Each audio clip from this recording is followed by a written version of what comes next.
കുടുംബബന്ധത്തെക്കുറിച്ച് നിങ്ങളോട് ചോദ്യം ചെയ്യപ്പെടുന്ന അള്ളാഹുവിനെ കുറിച്ച് നിങ്ങൾ എന്ത് ചെയ്യുക? സൂക്ഷിക്കുക. തീർച്ചയായും ജീവിതത്തിൻ്റെ ഓരോ സൂക്ഷ്മ തലങ്ങളും വളരെ പ്രധാനപ്പെട്ടതാണ്. ഓരോ ഇമയനക്കങ്ങളിലും നാഥൻ്റെ സ്വർഗം ആഗ്രഹിക്കുന്ന നമ്മെ സംബന്ധിച്ചിടത്തോളം മധുരമായി പുഞ്ചിരിക്കുവാനും സ്വസ്ഥമായി ഉറങ്ങുവാനും കളങ്കമില്ലാതെ മറ്റുള്ളവരെ ചേർത്ത് അല്ലാഹുവിൻ്റെ കലാമായ അല്ലാഹു മുഴുവൻ മനുഷ്യരാശിക്കും വേണ്ടി നിശ്ചയിച്ചു തന്ന സന്മാർഗമായ വിശുദ്ധ ഖുർആനിനെ കുറിച്ച് പറയുന്ന ഒരു സദസ്സാണിത്. പ്രവാചകൻ സല്ലല്ലാഹു അലൈഹി വസല്ലമ പഠിപ്പിച്ച അധ്യാപനമനുസരിച്ച് അള്ളാഹുവിൻ്റെ മലക്കുകൾ നമുക്ക് വേണ്ടി പ്രാർത്ഥിച്ചു കൊണ്ടേയിരിക്കുന്ന അനുഗ്രഹീതമായ സദസ്സ് കൂടിയാണിത്. നമ്മൾ ഈ ഒരു ലക്ഷ്യത്തിന് വേണ്ടി വീട്ടിൽ നിന്നും പുറത്തിറങ്ങിയത് മുതൽ തിരിച്ച് വീടകങ്ങളിലേക്ക് എത്തുന്നത് വരെ അള്ളാഹുവിൻ്റെ മലക്കുകളുടെ പ്രാർത്ഥനകൾ ധാരാളമായി ലഭിച്ചുകൊണ്ടിരിക്കുന്ന ഒരു നിമിഷം കൂടിയാണിത്. ആരാണോ എന്നെക്കുറിച്ച് പറയുന്നത് അവനെക്കുറിച്ച് ഏഴാൻ ആകാശത്തു നിന്നും ഞാൻ എൻ്റെ കൂടെ ഇരിക്കുന്ന മലക്കുകളോട് വിശിഷ്ടരായ അള്ളാഹുവിൻ്റെ സൃഷ്ടികളോട് പറയുമെന്ന് അള്ളാഹു സുബ്ഹാനഹു വ തആല പറയുന്നുണ്ട്. ഈ സദസ്സിനെക്കുറിച്ച്, ഈ സദസ്സിൽ സംസാരിച്ചു കൊണ്ടിരിക്കുന്നവരെക്കുറിച്ചും കേട്ടുകൊണ്ടിരിക്കുന്നവരെക്കുറിച്ചും തീർച്ചയായും റബ്ബ് സുബ്ഹാനഹു വ തആല ഏഴാൻ ആകാശത്തു നിന്നും അള്ളാഹുവിൻ്റെ മലായിക്കത്തുകളോട് സംസാരിച്ചു കൊണ്ടിരിക്കുമെന്നും സത്യവിശ്വാസികളായ നമ്മൾ പ്രതീക്ഷിക്കുന്നു. അതിനുവേണ്ടി അള്ളാഹു സുബ്ഹാനഹു വ തആലയോട് ആത്മാർത്ഥമായി പ്രാർത്ഥിക്കുകയും ചെയ്യുന്നു. നബി സല്ലല്ലാഹു അലൈഹി വസല്ലമയുടെ ജീവിതത്തിൻ്റെ ഒരു ചരിത്രമുണ്ട്. പ്രവാചകൻ സല്ലല്ലാഹു അലൈഹി വസല്ലമ ഒരിക്കൽ മസ്ജിദ് നബവിയിൽ അദ്ദേഹം പ്രവേശിച്ചു. അവിടെ പോയ സമയത്ത് കുറച്ചാളുകൾ നിന്ന് നമസ്കരിക്കുന്നു. ഒരു കൂട്ടം ആളുകൾ തസ്ബീഹിലും തഹ്ലീലുമായി മുഴുകിയെന്നതായും അദ്ദേഹം കണ്ടു. വേറെ ചില ആളുകൾ ഖുർആൻ പഠിക്കുകയും പഠിപ്പിക്കുകയും അതിനെക്കുറിച്ച് ചർച്ച ചെയ്യുകയും ചെയ്യുന്നു. പ്രവാചകൻ സല്ലല്ലാഹു അലൈഹി വസല്ലമ തൻ്റെ അനുചരന്മാരോട് പറയുന്നുണ്ട്, നിങ്ങളിൽ ചിലർ മറ്റു ചിലരേക്കാൾ ശ്രേഷ്ഠമാക്കപ്പെട്ടവരാണ്. ചിലപ്പോൾ നമ്മൾ കരുതുക നമസ്കരിക്കുകയും തസ്ബീഹിലും തഹ്ലീലുമായി കഴിയുന്ന ആളുകളായിരിക്കാം പഠിക്കുകയും പഠിപ്പിക്കുകയും ചെയ്യുന്ന ഇപ്പുറത്തെ ആളുകളെക്കാൾ ശ്രേഷ്ഠരെന്നായിരിക്കും പ്രവാചകൻ സല്ലല്ലാഹു അലൈഹി വസല്ലമ കരുതിയതെന്ന്.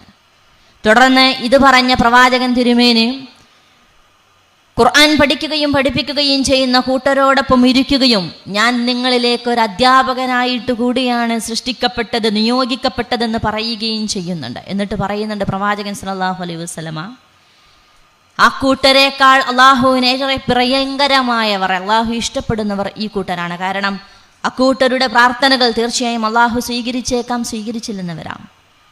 അള്ളാഹുവിൻ്റെ വിശുദ്ധ വേദത്തെക്കുറിച്ച് പഠിക്കുകയും ചർച്ച ചെയ്യുകയും ചെയ്യുന്ന ഈ കൂട്ടരാണ് അവരെക്കാൾ ശ്രേഷ്ഠരെന്ന് പ്രവാചകൻ സല്ലല്ലാഹു അലൈഹി വസല്ലമ പറയുന്നുണ്ട്. തീർച്ചയായും അത്തരം ഒരു വേദിയിലേക്കാണ് ഈ ഖുർആൻ സ്റ്റഡി സെൻ്ററിൻ്റെ ഈ പരിപാടി നിങ്ങളെ ഏവരെയും ക്ഷണിച്ചുകൊണ്ടേയിരിക്കുന്നത്. നേരത്തെ ശിഹാബ് സാഹിബ് വിശുദ്ധ ഖുർആൻ എന്തിനു വേണ്ടിയാണ് ഒരു മനുഷ്യൻ പഠിക്കുന്നതെന്നതിനെക്കുറിച്ച് കൃത്യമായിട്ട് ഇവിടെ പറയുകയുണ്ടായി. ഒരു മനുഷ്യൻ്റെ ഹൃദയത്തെ പ്രകമ്പനം കൊള്ളിക്കുന്ന വിശുദ്ധ ഖുർആനിൻ്റെ ആയത്തുകളെ കുറിച്ച് കൂടിയാണ് അദ്ദേഹം നിങ്ങളോട് സൂചിപ്പിച്ചത്.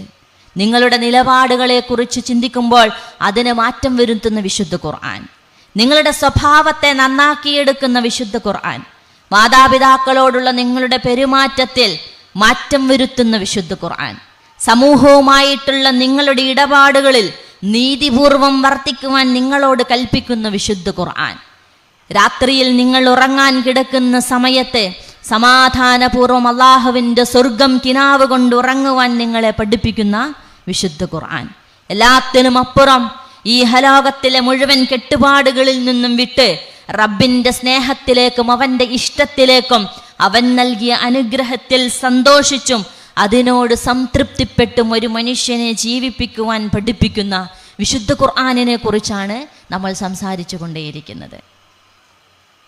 അള്ളാഹുവിൻ്റെ പ്രവാചകൻ സല്ലല്ലാഹു അലൈഹി വസല്ലം ഒരിക്കൽ നമസ്കരിക്കാൻ ഇമാമ നിന്നപ്പോഴേ സൂറത്ത് യാസീനിലെ ഒരു ആയത്തോതി. ഏറ്റവും കൂടുതൽ മുസ്ലിം സമുദായം പാരായണം ചെയ്യുന്ന സൂറത്ത് ഏതാണെന്ന് ചോദിച്ചാൽ നമുക്ക് സംശയമില്ലാതെ മറുപടി പറയാൻ സാധിക്കും, അത് സൂറത്ത് യാസീനാണ് എന്ന്. നബി സല്ലല്ലാഹു അലൈഹി വസല്ലം യാസീനിലെ കുറച്ചായത്തുകൾ പാരായണം ചെയ്തപ്പോൾ അദ്ദേഹം പാരായണം ചെയ്തത് വംതാസിൽ യൗമ അയ്യുഹൽ മുജ്രിമൂൻ അലം അഹദ് ഇലൈക്കും യാ ബനി ആദമ. വംതാസിൽ യൗമ അയ്യുഹൽ മുജ്രിമൂൻ, അല്ലയോ കുറ്റവാളികളെ നിങ്ങൾ അങ്ങോട്ട് മാറി നിൽക്കുക. പ്രവാചകൻ സല്ലല്ലാഹു അലൈഹി വസല്ലം ഈ ആയത്തോതി അടുത്ത ആയത്ത് അദ്ദേഹത്തിന് കിട്ടുന്നില്ല, അദ്ദേഹത്തിന് പാരായണം ചെയ്യുന്നില്ല. അപ്പോൾ സഹാബാക്കൾ കരുതേ അദ്ദേഹം മറന്നുപോയതായിരിക്കാം. അങ്ങനെ പ്രവാചകൻ സല്ലല്ലാഹു അലൈഹി വസല്ലമക്ക് അടുത്ത ആയത്ത് സഹാബാക്കൾ പറഞ്ഞു കൊടുക്കുന്നുണ്ട്. പക്ഷെ പ്രവാചകൻ ഓതിയില്ല. പിന്നെയും പ്രവാചകൻ പറഞ്ഞത് വംതാസല്ലൂമ അയ്യുഹൽ മുജ്രിമൂൻ അലം അഹദ ഇലൈക്കും യാ ബനി ആദമ അല്ലാ തഅബുദു ശൈത്താൻ, നിങ്ങൾ പിശാചിനെ ഇബാദത്ത് ചെയ്യരുതെന്ന് ഞാൻ നിങ്ങളോട് മുന്നറിയിപ്പ് നൽകിയില്ലയോ, നിങ്ങൾ അങ്ങോട്ട് മാറി നിൽക്ക് എന്ന ആയത്ത് പിന്നീട് വീണ്ടും പ്രവാചകൻ സല്ലല്ലാഹു അലൈഹി വസല്ലമ പാരായണം ചെയ്യുകയാണ്. മൂന്നാമതും അദ്ദേഹം ഇത് തന്നെ പാരായണം ചെയ്ത ഒടുവിൽ നമസ്കാരത്തിന് ശേഷം സഹാബാക്കൾ പ്രവാചകൻ സല്ലല്ലാഹു അലൈഹി വസല്ലമയുടെ അടുക്കലേക്ക് വന്നിട്ട് പറയുന്നുണ്ട്, അല്ലയോ യാ റസൂലല്ലാഹ്, താങ്കൾക്ക് എന്താണ് പറ്റിയത്? താങ്കൾ എന്താണ് ഞങ്ങൾ പറഞ്ഞു തന്നിട്ടും അതിനുശേഷം പാരായണം ചെയ്യാതിരുന്നത് എന്ന് ചോദിച്ച് പ്രവാചകൻ സല്ലല്ലാഹു അലൈഹി വസല്ലമയുടെ മുഖത്തേക്ക് നോക്കിയപ്പോഴാണ് അവർ ആശ്ചര്യപ്പെട്ടു പോയത്. കാരണം പ്രവാചകൻ തിരുമേനി അവിടെ വിതുമ്പിപ്പൊട്ടിയിരിക്കുകയാണ്. അദ്ദേഹത്തിന്റെ കണ്ണിൽ നിന്നും കണ്ണുനീരിങ്ങനെ വരുന്നുണ്ട്. അപ്പോഴാണ് സഹാബാക്കളോട് പ്രവാചകൻ സല്ലല്ലാഹു അലൈഹി വസല്ലമ പറഞ്ഞത്, നിങ്ങൾ ആ ആയത്തിന്റെ ആന്തരിക അർത്ഥങ്ങളിലേക്കൊന്ന് ഇറങ്ങിച്ചെന്നിട്ടില്ലയോ? നിങ്ങൾ ആ ഒരു ആയത്തിന്റെ അതിൻ്റെ അനുഭവത്തെക്കുറിച്ച് നിങ്ങൾ മനസ്സുകൊണ്ടൊന്ന് നിങ്ങൾ സങ്കല്പിക്കാൻ തയ്യാറായിട്ടില്ലയോ? നാളെ അള്ളാഹുവിൻ്റെ അടുക്കൽ ഞാൻ ചെയ്ത കർമ്മങ്ങളൊക്കെയും ശരിയാണെന്ന് കരുതേ എൻ്റെ ഉമ്മത്തിൽപ്പെട്ട ഒരു കൂട്ടം ആളുകൾ തിക്കിത്തിരക്കി മുന്നോട്ട് പോകുന്ന സമയത്ത് അള്ളാഹ് പറയാണ്, എങ്ങോട്ടാണോ ഇങ്ങനെ തിക്കിത്തിരക്കി വരുന്നത്? വംതാസല്ലൂമ അയ്യുഹൽ മുജ്രിമൂൻ, കുറ്റവാളികളെ നിങ്ങൾ അങ്ങോട്ട് മാറി നിൽക്ക്. എനിക്കേറ്റവും ഇഷ്ടപ്പെട്ട എൻ്റെ പ്രിയപ്പെട്ട ആളുകളെ കാത്തിരിക്കുന്ന, അവരെ സ്വീകരിക്കുവാൻ വേണ്ടി തുടിച്ചു നിൽക്കുന്ന ഒരു സമയമാണിത്. അതുകൊണ്ട് കുറ്റവാളികൾ അങ്ങോട്ടൊക്കെ മാറി നിൽക്കുക. എങ്ങോട്ടാണ് ഈ ധൃതിപ്പെട്ട് മുന്നോട്ട് വരുന്നത് എന്ന് ചോദിക്കുന്ന സാഹചര്യത്തെക്കുറിച്ച് ഓർത്തിട്ടാണ് ഞാൻ കരഞ്ഞു പോയത്. അതുകൊണ്ടാണ് ആയത്തിന് തുടർച്ചയായിട്ട് എനിക്ക് പാരായണം ചെയ്യാൻ സാധിക്കാതിരുന്നതെന്ന് സൂറത്ത് യാസീനിന്റെ വിശദീകരണത്തിൽ നമുക്ക് കാണുവാൻ സാധിക്കും. എത്രയോ പ്രാവശ്യം സൂറത്ത് യാസീൻ പാരായണം ചെയ്ത നമ്മൾക്കൊരിക്കലും വംതാസല്ലൂമ അയ്യുഹൽ മുജ്രിമൂൻ എന്ന ആയത്ത് കേട്ടപ്പോൾ ഹൃദയം പ്രകമ്പനം കൊള്ളുകയോ വിറകൊള്ളുകയോ അള്ളാഹുവിൻ്റെ സവിധത്തിലേക്ക് നമ്മളൊക്കെയും ഇങ്ങനെ വന്നു ചേരുന്നതിനെ കുറിച്ച് ഭാവന കാണുവാനും നമുക്ക് സാധിച്ചിട്ടില്ല. ഇവിടെയാണ് വിശുദ്ധ ഖുർആൻ നിങ്ങൾ പഠിക്കുമ്പോൾ നിങ്ങൾക്കുണ്ടായിരിക്കുന്ന, നമുക്കുണ്ടായിത്തീരേണ്ടുന്ന മാറ്റങ്ങളെക്കുറിച്ച് തീർച്ചയായും ഇസ്ലാം നമ്മളെ പഠിപ്പിക്കുന്നത്. ഒരുപാട് ചരിത്രം പറയുന്നുണ്ട് വിശുദ്ധ ഖുർആൻ. ഒരുപാട് നിരവധി ചരിത്രങ്ങൾ നമ്മളെ പഠിപ്പിക്കുന്നുണ്ട് വിശുദ്ധ ഖുർആൻ. മുസ്ലിം സ്ത്രീകളെക്കുറിച്ച് സംസാരിക്കുന്ന സമയത്ത് ഒരുപാട് സ്ത്രീകളെക്കുറിച്ച് വിശുദ്ധ ഖുർആൻ നമ്മളെ പഠിപ്പിക്കുന്നുണ്ട്. ഖുർആൻ സ്റ്റഡി സെന്ററിലൂടെ പഠിച്ചു വന്ന നമ്മളെ സംബന്ധിച്ചിടത്തോളം മറിയം എന്ന് കേൾക്കുമ്പോഴും ആസിയ ബീവി എന്ന് കേൾക്കുമ്പോഴും ആയിഷ ബീവിയുടെ ചരിത്രം പറയുമ്പോഴും ഖൗല ബിൻത് സഅലബ് എന്ന് കേൾക്കുമ്പോഴും അള്ളാഹുവിൻ്റെ പരിശുദ്ധമായ ഹറമിലേക്ക് മക്കയിലേക്ക് യാത്ര തിരിക്കുമ്പോഴും അവിടെ നിന്നും ചരിത്ര ഭൂമിക കാണുമ്പോഴും ഓരോരുത്തരെയുമായിട്ടും ഹാജറ ബീവി അല്ലെ സഫാ മറവ കുന്നുകൾക്കിടയിലൂടെ യാത്ര ചെയ്യുന്ന സമയത്താണ് ഹാജറ ബീവിയെ കുറിച്ചും ഇസ്മായിൽ നബി അലൈഹിസ്സലാമിനെ കുറിച്ചും നമ്മുടെ ഹൃദയത്തിലേക്ക് ചരിത്രമായിട്ട് ഓടിയെത്തുക. നമ്മൾ പറയാറുണ്ട്, സാധാരണ പുരോഗമനമെന്ന് പറയുന്ന പുരോഗമനവാദികൾ പറയുന്ന ഒരു വർത്തമാനമുണ്ട്, നിങ്ങൾക്കൊരിടവും കൽപ്പിക്കാത്ത മതമാണ് ഇസ്ലാം. പ്രത്യേകിച്ച് ഇവിടെ കൂടിയിരിക്കുന്ന ബഹുഭൂരിപക്ഷം മുസ്ലിം സ്ത്രീകളും കേട്ടിട്ടുള്ള വർത്തമാനമായിരിക്കാം, ഇസ്ലാമിൽ സ്ത്രീക്ക് ഒരു പ്രാധാന്യവുമില്ല. എവിടെയാണ് നിങ്ങൾക്ക് സ്വർഗമുള്ളത്? ആണുങ്ങൾക്ക് വേണ്ടി അതിങ്ങനെ പ്രത്യേകമായിട്ട് റിസർവ് ചെയ്തു വെച്ചിരിക്കുന്ന സ്വർഗത്തെക്കുറിച്ചല്ലേ നിങ്ങൾ വർത്തമാനം പറയുന്നത്? പെണ്ണിനിടമില്ലാത്ത സ്വർഗത്തെക്കുറിച്ച് നിങ്ങൾ എന്തിനാണ് പണിയെടുക്കുന്നതെന്ന് മുസ്ലിം സ്ത്രീകളോട് പിന്നെയും പിന്നെയും ചോദിച്ചു കൊണ്ടിരിക്കുന്ന ചോദ്യങ്ങൾ നമ്മൾ കേൾക്കാറുണ്ട്. അപ്പോഴാണ് മറിയം ബീവിയെ കുറിച്ച് വിശുദ്ധ ഖുർആനിന്റെ ഒരു അധ്യായം തന്നെ സൂറത്ത് മറിയമാണെന്നത് നമ്മളെ അത്ഭുതപ്പെടുത്തുന്നത്. മറിയം ബീവിയുടെ അടുക്കലേക്ക് സക്കരിയ അലൈഹിസ്സലാം വന്ന് ചോദിക്കുന്നുണ്ട്, അല്ലയോ മറിയം, നിനക്കെവിടെ നിന്നാണ് ഇത്രമാത്രം ഭക്ഷണ പദാർത്ഥങ്ങൾ കിട്ടിയത്? പിന്നീട് നിനക്കൊരു കുഞ്ഞ് ജനിക്കുവാൻ പോകുന്നു മറിയം എന്ന് പറയുമ്പോൾ അത്ഭുതപ്പെട്ട് മറിയം ബീവി ചോദിക്കുന്നുണ്ട്, എങ്ങനെയാണ് എനിക്കൊരു കുഞ്ഞ് ജനിക്കുക? എന്നെ ഇന്നേ വരെ ഒരു പുരുഷൻ പോലും സ്പർശിച്ചിട്ടില്ലല്ലോ, പിന്നെങ്ങനെയാണ് പ്രാർത്ഥനാ നിരതയായി കഴിയുന്ന, മിഹ്റാബിലേക്ക് നേർച്ച നേരപ്പെട്ട, എനിക്കെങ്ങനെയാണ് തെറ്റിനെ കുറിച്ച് ആലോചിക്കുക പോലും ചെയ്യാത്ത പതിവ്രതയായ നിഷ്കളങ്കയായ ഒരു പെണ്ണിനെങ്ങനെയാണ് ഒരു സുപ്രഭാതത്തിൽ കുഞ്ഞുണ്ടാവുക എന്ന അത്ഭുതത്തോടു കൂടി മറിയം ബീവി ചോദിക്കുന്നുണ്ട്.